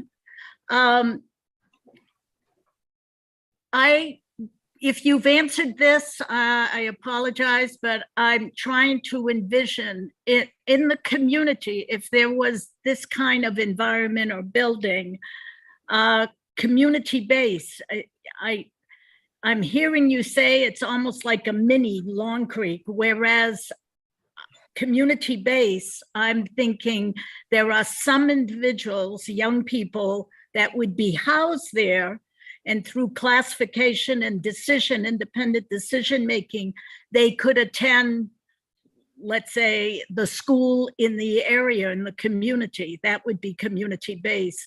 And if you had therapists, are the therapists coming into the building, or are the young people going to be able to go to, let's say, group therapy in the community? Is it a mixture of the two? Obviously, it has to be through classification. You can't have, or you won't have, 5, 10 young people who classify who you could all send to the school. Do you understand where I'm going with that? Madam Chair, it sounds like you have some experience in this area. Well, no, I want to be clear. No, you're absolutely right. It's every combination of that. It depends on the level system. So even at Long Creek today, you have youth that have, depending on their risk assessment, the classification, the work that they've done, and the ability to transition them into the community, is kind of like what we do on the adult side. They go to a minimum, right? And they can start working in the community. And so it's all part of all of that. It's all part of all of that. Some will be secure and unable to leave. Others will be able to leave on occasional basis, and they'll grow into attending a high school, or grow into playing on the local sports team, or attending a group therapy session in the community if it can be better provided there. It might be a combination of that, where we contract with a local clinical provider, and they provide clinical services inside. It might be a hybrid of my staff and nonprofits doing that work collectively. I see it being all part of that. And quite frankly, as we push into the regions, depending on the resources in those communities, it'll depend on the hybrid nature of what they can offer and what we have to offer for that. Thank you. In corrections, we always have a term, the pendulum swings both ways, and you're back to what we did 40 years ago. So I was just asking the question to see if you knew the answer, Commissioner. No. Thank you, Madam Chair. Thank you. Bye-bye. Representative Pickett. Yes, thank you, Madam Chair. Good afternoon, Commissioner. I first of all would like to comment you and your staff and your new hires on the staff, Christine, which I remember seeing her in committee often, for the job that has taken place. And I look at the conclusion of the reason, it's my understanding, the reason for the report was because of the disturbances in August and September. And that's what the reason for the report was. And I think, first of all, I think one thing we have to understand that, and at least because we had opportunities to go and visit Long Creek this year. And I know I went down, and the day I was down there, Representative Newman and Representative Lookner were there with me on that particular visit. And I hope that everybody took the opportunity to go and visit that facility, because before you can really make any comments on it, you gotta experience it and see what it is. And I think after going there, I've got a pretty good handle on what it is and what it looks like. And I think you guys have done a tremendous job on answering the call, getting ahead of things, and taking these things serious, and bringing the staff and bringing other things at the facility up to snuff. And it's a continuing work. And the other stuff that you mentioned that's been going on as well, the working on recruiting and the retention, and the bringing in staff that's going to be able to deal with and having people there on site that deal with I think you said the psych person on site, and then you've got substance abuse coordinators, behavioral management, all of these things. And I think that bodes well for the facility and for what's going on there. And I just also remember the situation that took place there. And I was glad that you had the opportunity to respond to to take the retention of the people involved at that particular circumstance, because I saw the table legs and the things that were used for the potential weapons against the guards and stuff on that particular day. I also saw the damage, the aftermath of the damage that was done on that day, and it wasn't done by young kids. It was done by young men, and that's the difference. We have young men there that are not they're not kids. They're young men, and they and we have to understand that in that facility. So that, all of that being said, I look at the whole overall scope of what is going on and what is trying to be accomplished here. And I see and I hear in your voice, and maybe I'm incorrect, but that there's going to be a number of challenges that you're going to probably face trying to move into communities with this kind of facility.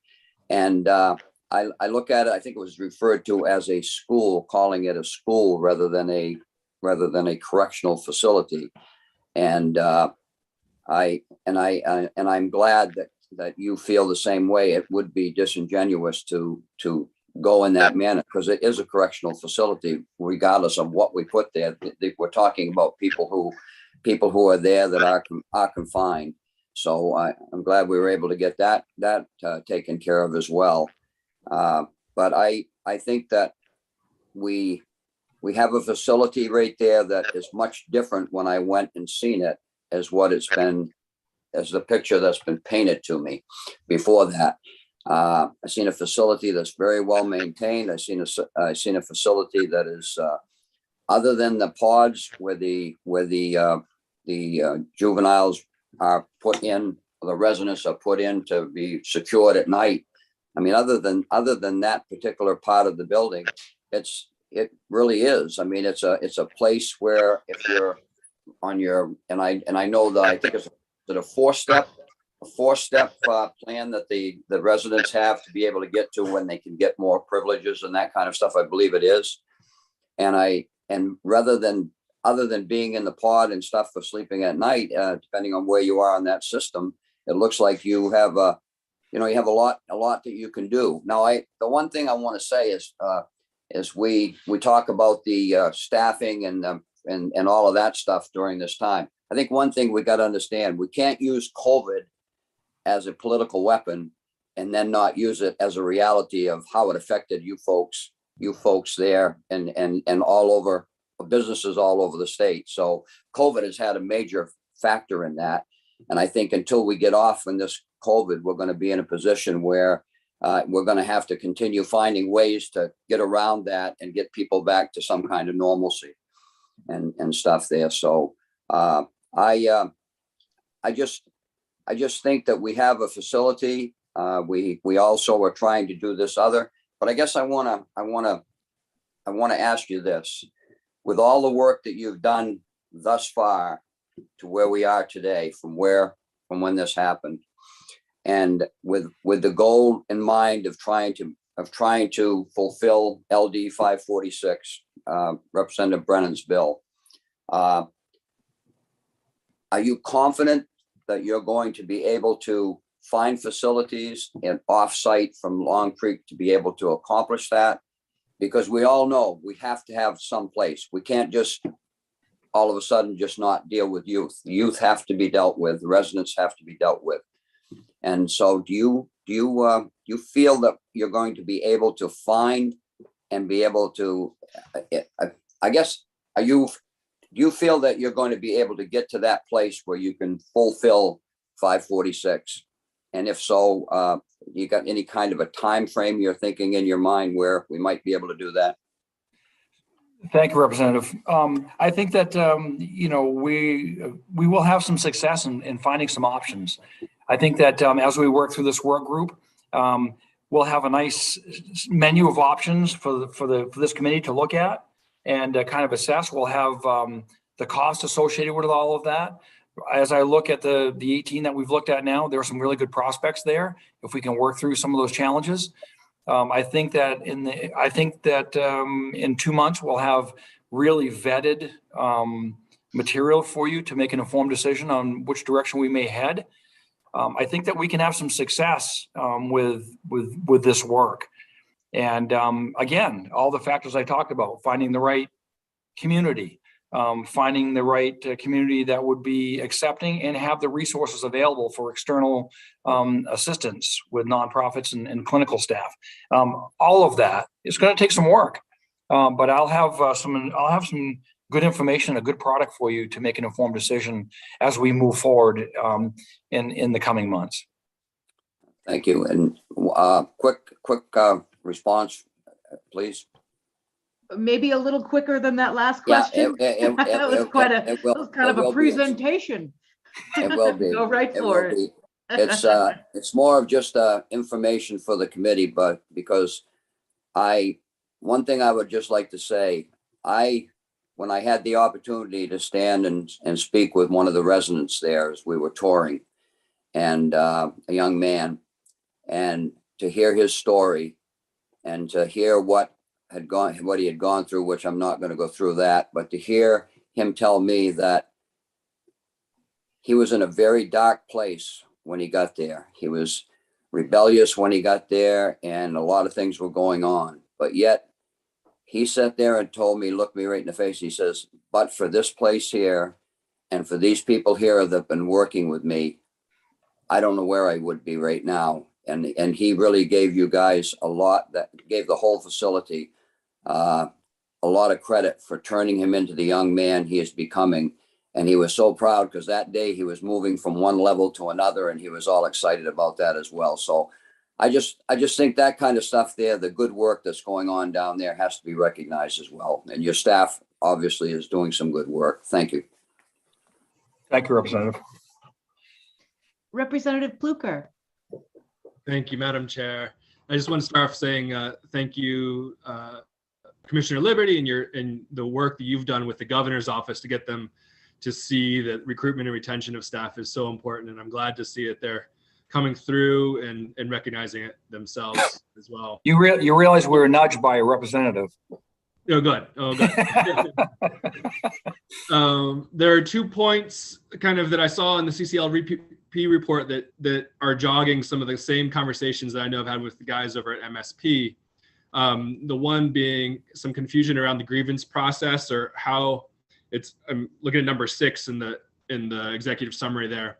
You know, it's really clear how you move down, how a grievance against you, and you move down the process and move down levels. It's a lot harder to understand how you move up. And at MSP, we've got men who've been there 15, 20 years and are still trying to figure out, how do I move up the levels to get to the next level?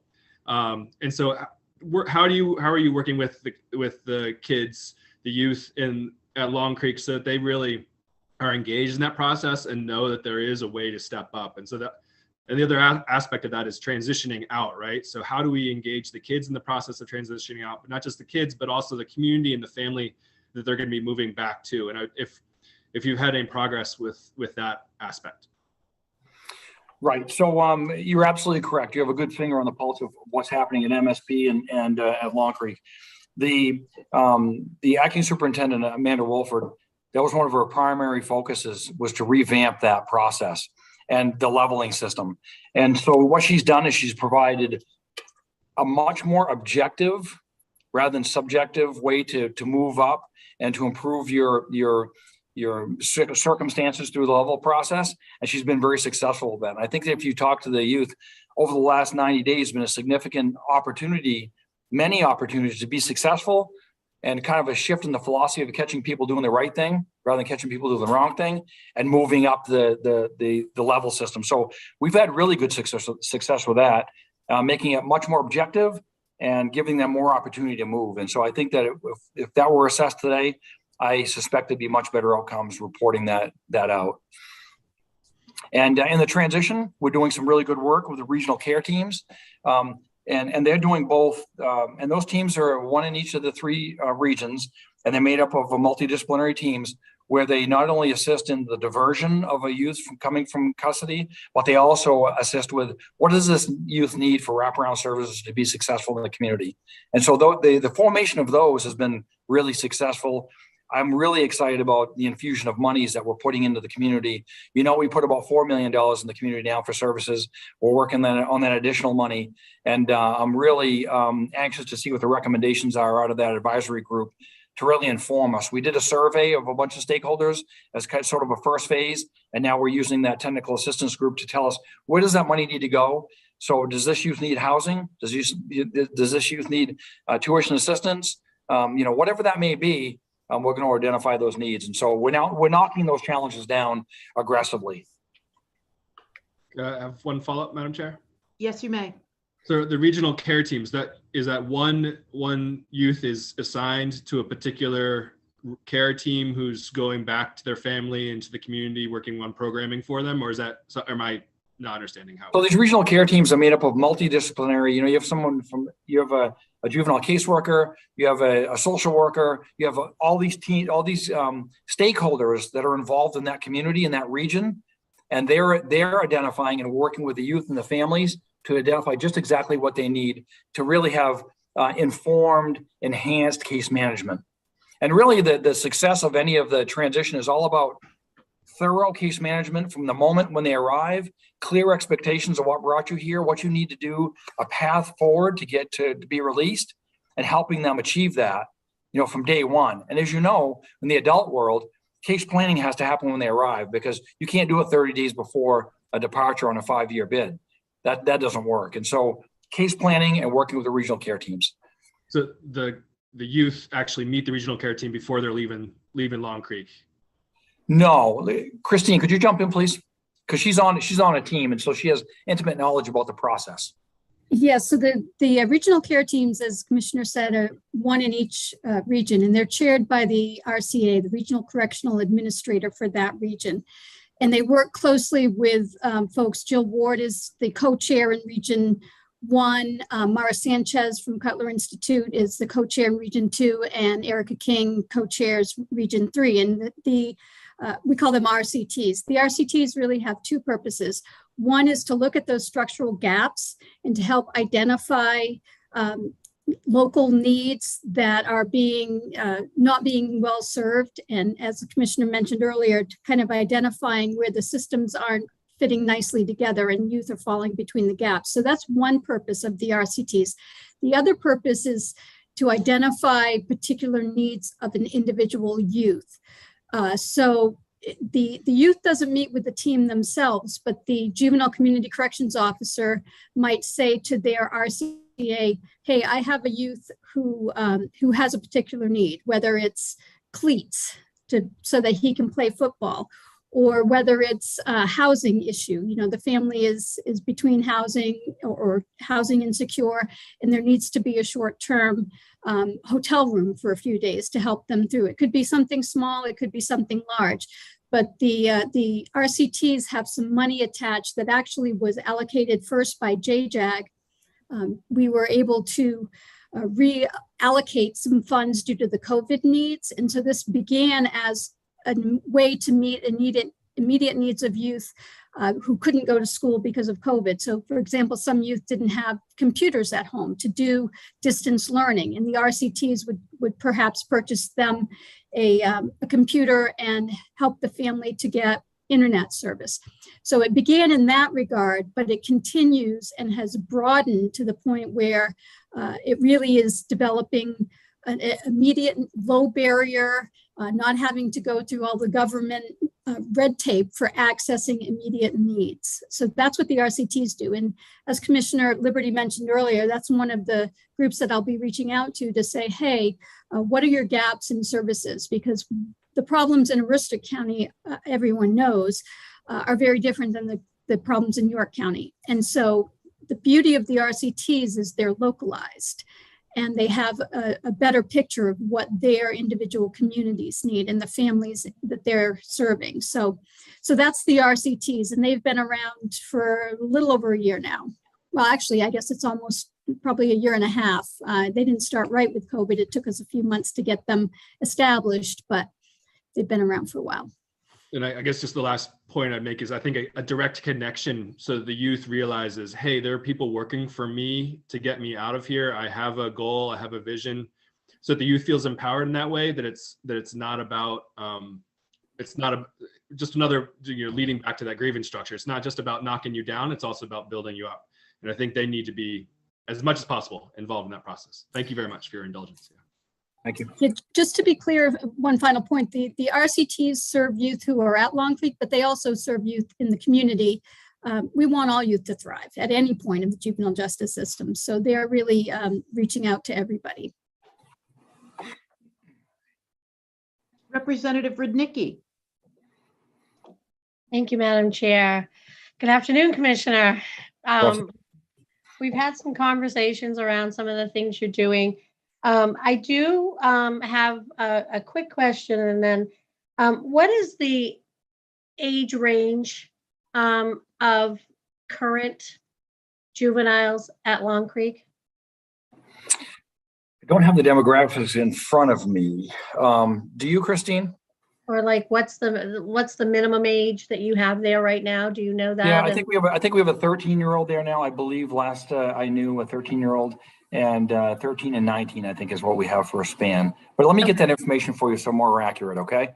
Yeah, I just want to remind folks that these are young men. They are not children, based on some of the things we've heard. They are young men and women. So that is one thing. I'd also like to say that I'm glad to hear that you're able to hire and fill some of these staffing positions. When I visited, I know that was an issue. And I also realized that the morale that had been at Long Creek over especially the last year or so, due to COVID and other things, is not helped by politicians standing in front of Long Creek denigrating the staff. So I would say that I'm glad that you're able to hire and do that. So we have to give our staff they do good work down there. It's not all negative, and I want to make sure that folks understand that. So thank you again for the hard work that you're putting in down there. Thank you, Representative. And I just had the information brought to me. The average age is 16 and a half, and the youngest at this time is 14. Okay. And in fact, the oldest is 19 and a half. Okay, thank you. Thank you.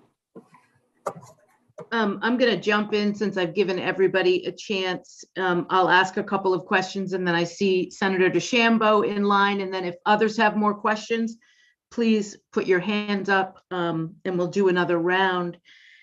Commissioner, I had asked some questions earlier about mental health services and we didn't get back to that. So I'm very concerned about the children in Long Creek. And just to make a point, I know I'm much younger than some of my colleagues here. So for them, maybe they haven't been around children for a long time. I do have nieces and a nephew of about this age and their children, you know, 14-year-olds, 16-year-olds, even when they're somebody else's children, they're children. And so I'm very concerned about their mental health needs. And I'm seeing that I'm having to read from my phone, so bear with me. I do have your written documents.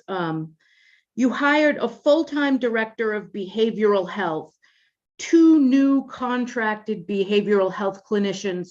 How many hours a week do those contracted clinicians work? I do not have that in front of me, but I suspect I'll be able to get that momentarily. Okay, that would Thank be great. A full-time substance use disorder treatment provider and a psychosocial worker. How many hours a week is the psychosocial worker? I'll get that Same. to you in just a moment. Thank Yeah. you. Thank you. I think you see what I'm trying to understand. Have we solved the issue of, and generally we know sometimes the toughest things happen at the most inopportune moments, right? The middle of the night, right? And that's just the way things work. And I understand that. But what I'm concerned about is even in the middle of the night, do we have mental health specialists there to work with these children? Or are JCOs the only ones there to respond when times get tough? Right. You're absolutely sorry, you go ahead. I'm sorry. You're absolutely correct. There isn't 24-hour coverage with the clinical staff. Could I ask that Acting Superintendent Amanda Wolford be allowed into the room? Is she standing by? Because she could address this specifically. She is. She's coming in. Okay. But what you're saying is that no, at this point, and I do want to hear from Ms. Wolford, thank you. But at this point, we still don't have 24-hour coverage for mental health clinicians. On call, we certainly do if as needed, but not present. Amanda? Yeah, you're correct, Commissioner. It's always 24 hours on call. The director of behavioral health is a full-time position, frequently working more than 40 hours a week. There's another full-time mental health clinician. His name's Lincoln, and he, again, works at least 40 hours a week. And then our contracted position,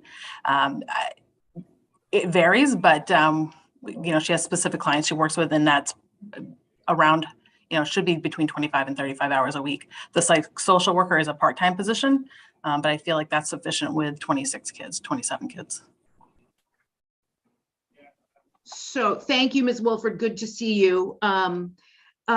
So what I'm hearing is that no, there isn't somebody who's normally there responding at the same time JCOs are, which is a repeated issue that CCLP brings up and has brought up again in this report. But so we have hired some people. I appreciate that. Thank you for giving us that information, but we still aren't at that very, to me, important recommendation about mental health supports for children at Long Creek. I could, take a look at the fiscal costs of having 24/7 clinical services at Long Creek, and I could provide that to you. I would suspect it would be in the neighborhood of $500,000 to have one there 24/7 for a population this size. I would think it would be cost prohibitive. But I can provide that to you. Yeah, I definitely agree. And so I'll come back to talk to you about the assessment numbers. And let's talk about behavioral health issues. But I've asked my 2 questions. So thank you. So I'll get those numbers of how many hours the clinicians are working. Those are the hours I just provided, Ms. Warren. I think you provided that they're part-time, but did you provide hours? Yes, so we have the director of behavioral health is a full-time position, so that's 40 plus. We have another full-time position, he's 40 plus. Then we have a part-time position that's around 25 to 35 hours. And then the psych social worker who is also part-time. So it And sounds how like many 100 hours of the psychosocial? Between 20 and 25 hours. So 3 full-time, 2 half-time, so 4 full-time mental health workers. Thank you. That's what I was looking at. Senator DeChambeau. Thank you. I want to go back, if I may, Commissioner, direct my question to Ms. Tebow. He's Please. busy. Okay. I wanted to call you Christine, but I'll call you Ms. Tebow. When you spoke about, is it RTT teams? What was the? RCT, Regional Care Teams. Okay.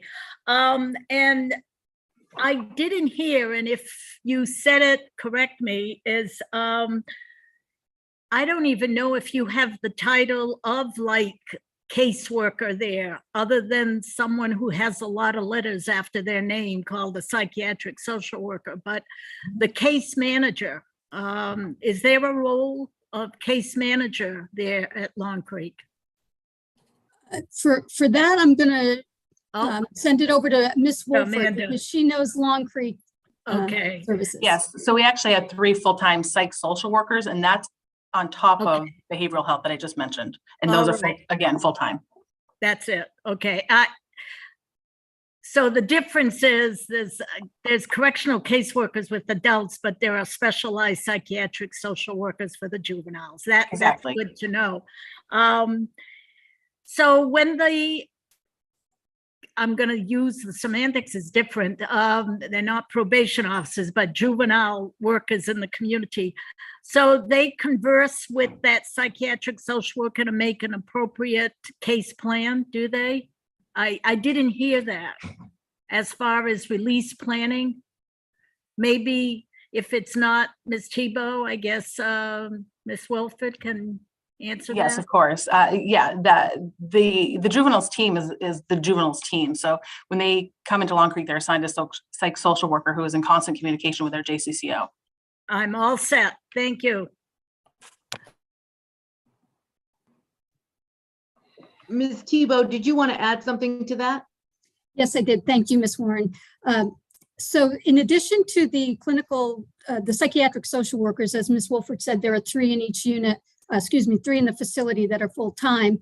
There is an OCFS liaison who works inside the facility at Long Creek. So he's not a DOC employee, he is an OCFS employee, and his role is to help to facilitate any needs that in addition to being a psychiatric social worker, he can assess whether a youth needs immediate crisis assessment for possible hospitalization, or if that youth is awaiting placement in the community for a residential treatment bed. He's very well versed in the system and can help to navigate that system and helps attorneys. He's in court often, well, not in court, but he's assisting the court often and working behind the scenes. So the Department of Corrections does rely on OCFS as well for some of those cross systems problems that we encounter on a daily basis. And I'll let go on that, but just listening to that, I have to tell you, for 27, 28 young people and the staff that you have there and their role and function is amazing. Having worked with 100 and 200 juveniles, those are the things that were missing for many years. And I'm more than pleased to hear of the staffing and the level of staffing in particular for case planning. So I'm very pleased to hear that. Thank you. Director Tebow, could we get those in writing? I feel like there's lots of different places. I'm happy to hear those. I'd really like to get a picture of those if it isn't too much to ask to get that in writing. Are you asking specifically for a list of the clinical providers within Long Creek? Yes, because so now I'm hearing there's OCFS, which I'm really glad to hear. There's some psychosocial, there's some not caseworkers, but they're called something else. It would be wonderful if I could, the way I learn, I have to see things. I know I keep saying that. It's probably annoying. It's me. I'd really like this material in writing when you can get it to us. I will work with Ms. Wolford to ensure you have an accurate and complete list, Representative. Thank you. That will be very, very helpful. Representative Lookner. Yes, thanks, Madam Chair. I want to go back to the use and deployment of OC spray, which the CCLP report was pretty explicit about saying it is damaging for youth. So Commissioner Liberty, what you were saying earlier is that it sounds like the deployment of that technique to, perhaps subdue youth who are engaging some of these behaviors. Would you say that's inevitable, that you have to deploy OC spray? No, I believe that the work that we're doing in prevention, in relationship building, clinical supports, all of that foundational work really will, I believe, eliminate the need for the use of force in the end. What I'm saying to you is, if there comes a time for safety and security of my staff and for the other residents to ensure that they can do their job and maintain a safe environment, I would authorize the use of OC spray. Okay, so just to be clear, like the CCLP report is saying that should never be employed on youth, but you're saying that sometimes it must be employed on That's youth. correct. Okay. And I'm just looking at a job description here for youth program workers, and it's saying candidates must be, ready to accept that they will be exposed to OC agents. So I'm just, I'm having a hard time wrapping my head around why does CCLP, why do we have them give us answers that DOC is unable to implement because, Not unable. It's an informed decision based upon 40 years of experience in the field. And so based upon my training, education, experience, I know that I need to provide a safe, secure environment for my employees and for the residents of my care. And if it requires me using OC, I'll use OC. Okay, I hear you. So would you say in smaller settings that the OC wouldn't be as necessary? It's all situationally based. We will always use the minimum amount of force necessary, always. And that starts with months before, with relationship building, clinical resources, all of the foundational work we talked about to create an environment where it's non-adversarial. However, when there comes a time, if it is necessary, I'll authorize that. Okay, I gotcha. So I just wondering, because right there in the CCLP report, it says never to use OC on youth. Our opinions differ. Okay. Representative Pickett. Yes, thank you, Madam Chair. So Commissioner, the CCL report, both the ones you got in 217, 219, and then the one you got in 2021, those are assessments and comes up with recommendations. And the key word there being recommendations. And so if I'm understanding you correctly, you take these recommendations serious, but at the same time, if I'm hearing what I just heard, you put the safety of your residents and your staff at the head of the class, so to speak, and make sure that you're going to provide a safe environment for both. And that's why if you need to take and rely on your background in law enforcement and how law enforcement, and I'm very well aware of that, has those split-second decisions that you have to make those decisions to use certain tools on your belt to take care of the situation, that you're going to make sure that your corrections officers have that opportunity to do that if need be, and then be held responsible for whatever action they take and doing it correctly. Am I understanding that right?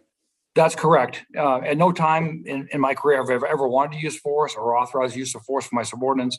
But the reality is that there are occasions when we have to use force. And so We cannot do anything. We cannot do any of the clinical work, the therapeutic work, educational work. We can't do any of that until we have a safe and secure environment in which to do that. Sometimes it requires the use of force. Either in the community or in the facility you're in now. Correct. Thank you. So it looks like no one else has their hand up. I'll follow up with, I think you answered the questions I had around number 8 of the executive summary. And for number 9, one of the things that I keep thinking about, especially that we have 27 youth, right? 20 committed, 7 detained. And it just feels like with that small of a number, if we could be informed about what their assessments say, what's going on for them, right? What was missing for them in the community? What are their issues? Why are they there, etc. That could really inform some decisions that we're preparing to make. Again, right, this year we're heading back into budget time. We have a $800 million surplus. We have state funds from ARPA. We have Cumberland County community funds from ARPA. We have lots of other community county funds from ARPA that really are meant to do, you know, exactly the thing that we keep talking about is missing with Long Creek. These supports that the youth don't have in community. Exactly what number 9 says, what I've heard you say over and over and over, you know, in wonderful news commercial, you know, news interviews, etc. You're very clear that what's missing are these supports in the community. And I think a way that we can get a sense of using that 800 million is to have a sense of what these assessments are. So I know we've asked for this before, and we asked for it again this week, and we asked for it in the September briefing. Could we please get the 27 individual assessments of the youth that are there right now? I do not want any names. I don't need ages.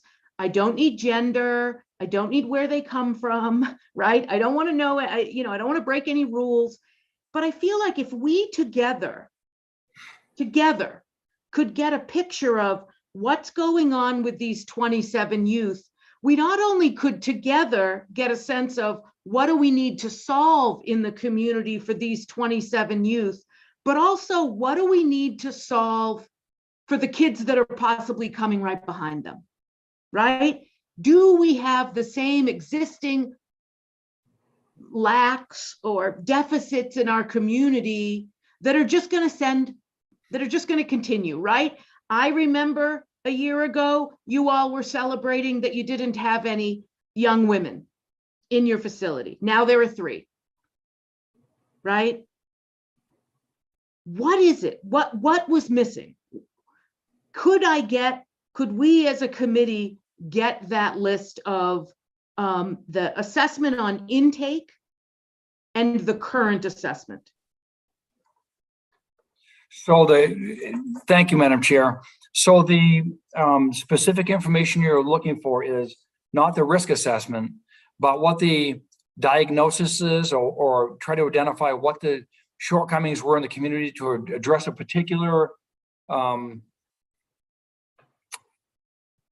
not sure, Yeah, let me help you. Let me help you. So for each youth, both detained and committed, we did send this in writing again to you and to Ms. Black. So it's probably explained more clearly there. But I am looking for both the 20 detained youth and the 7 committed youth. The risk assessment, yes, from both on intake and current. And what is the other assessment tool that tells you, how are you assessing each young person that comes in? I know you're using a lot of tools. What is sort of your general tool that allows you to assess how do I make a treatment plan? How do I make I know that we've been very clear today. You've really been very clear that this is a prison and this is a child prison. And when we have a child prison, we are going to need things like chemical agents, etc. We've established that. But I also know that you do create plans for the youth. Treatment plans, I thought they were called. They are called that. Okay. So because of my training, I think that treatment plans are based on an assessment, right? You do an assessment first and then you build a treatment plan off that. I would like for us to have a copy of the assessment, all de-identified information of each of those 27 youth. Madam Chair, if I may, please. Associate Commissioner Tebow would like to address this. She's prepared to speak regarding this. Yeah. Thank you. Thank you. Thank you, Commissioner and Representative Warren. So I think this is an issue in terms of sharing actual assessments. We would need to consult with our Assistant Attorney General because obviously that is confidential, highly confidential information, and we wouldn't want to violate any confidentiality laws. I think if what you're looking for is a more generalized summary of why youth landed at Long Creek, what could have possibly been put in place, what might be put in place now that would allow them to be released. I think we can provide that information because you're right, it's a small group of residents. I would caution us, though, to separate the detained youth from the committed youth. The detained youth are often there, to use a term of art, as hold for courts. That's, keep in mind, DOC authorizes detention, and within 48 business hours, a judge reviews that decision. So if a youth is in Long Creek as a detained resident for more than 48 hours, they're there because a judge has ordered them there. And the judge usually has an expectation of what needs to be put in place before that youth can be released. For example, it may be a youth who is awaiting a residential treatment placement. It may be a youth who's waiting a substance use disorder residential treatment. And when that bed becomes available, the youth may be released. So that kind of information, Representative Warren, I think is what I would call low-hanging fruit. We can look at those detained youth and say, of those 7 youth, what is needed to move that youth from Long Creek to the community? I think when we talk about the assessments of the youth who are committed, it's important to keep in mind that there are risk assessments that assess the needs of the youth. But again, a youth is there committed purely by a judge's decision, and the judge has to consider other factors other than just the needs of the youth. They have to consider the crime that was committed and the risk to public safety and victims' concerns. And the judge has to balance all of those concerns. So while we can look at the assessments and say this is what the individual youth needs, their assessment may not reflect the nature of the offense that brought them there. So while we certainly want to give you the information you need, I think that in order for it to be meaningful, we have to do it in a thoughtful and comprehensive way. And we have to make sure that we're not violating any confidentiality because there are so few youth there that you can imagine if you have a youth charged with a particular crime, there may be only one high profile case of that nature. I'll just say arson. There may be one high profile arson in the state, and everybody's going to know if we talk about a youth charged with arson, who we're talking about. And we certainly don't want to violate any youth's privacy. So I want to give you what you're asking for. I think we can do it, but we just have to do it in a mindful and careful way. Thank you, Assistant Commissioner. If that's the reason, why did I get a report this morning from Anna, I assumed in response to my request, of a list of everybody's crime that's in Long Creek right now? What was that report that we get once a month? I think that's adjudicated crimes. And that's not that wouldn't reflect crimes that have not yet been adjudicated. So for example, a youth may have a very serious crime and they're there on a detention status and the judge is not allowing them to be released. That's the other thing. Sometimes judges will say, this youth is not eligible for release until this case is resolved because the case is so serious. So those Okay, crimes. so do let's not do lose them. this. So again, I'm requesting what I've asked for. And we can make a request of the Attorney General. And he can make a ruling of whether the committee that has oversight over Long Creek, because I think we've been going back and forth on this. For now, it's about a year. If we look at how many times I've requested this. And so let's have the Attorney General make a ruling. And I think I can probably have our analysts draft that up. And again, I'm really not asking for any more demographic information than is already given to us by that monthly, making sure we know the crimes that have been committed by the folks who are living within Long Creek. But let's get that ruling and have this settled once and for all. And I'll take care of that on my end. Thank you. Representative Pickett. Yeah, I was just trying to take my hand down. My question's been answered. Thank you. Thank you, Representative Pickett. Representative Morales.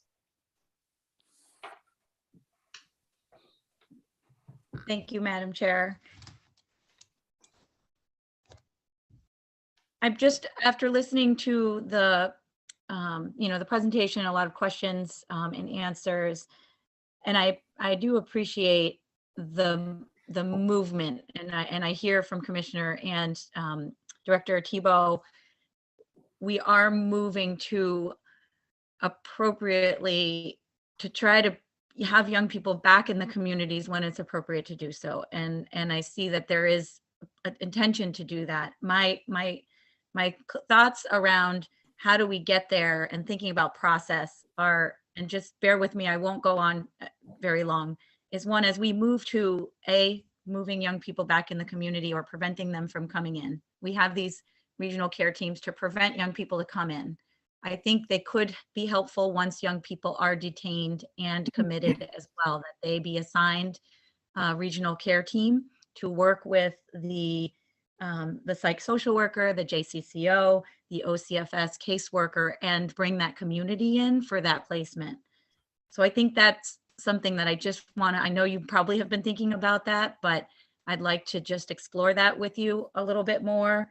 But in order to do that, when every young person comes into Long Creek, whether detained or committed, and I think it's been a part of some of these recommendations from CCLP over the years, is that an individualized assessment be done immediately, which is really beginning that planning of, okay, what are the steps needed to be taken for this young person to go back in community? Because that is our goal. We want them all to go back in the community.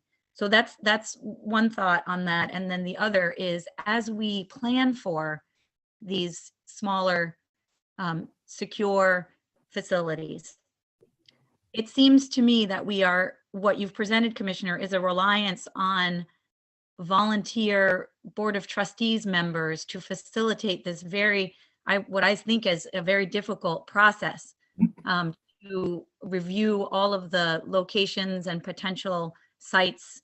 And that seems tricky. I mean, many of us have served on boards before, and it's a tough thing to do, to take on something like that. So I wonder, what can we do to support that process with some oversight, with some community oversight, with some community facilitation?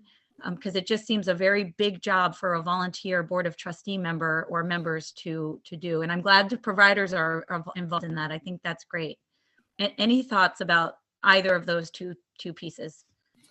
Well, I think for the second piece, we should let the chairs of those advisory teams kind of get the legs under them and kind of get the process going. We are supporting them with all the material they need, the blueprints, the points of contact. We've done all of the photographs, as you saw in your report. So a lot of that legwork that would be normal in a normal environment, we've done all that work for them. We're providing the information to them. So I guess a lot of that work's already done.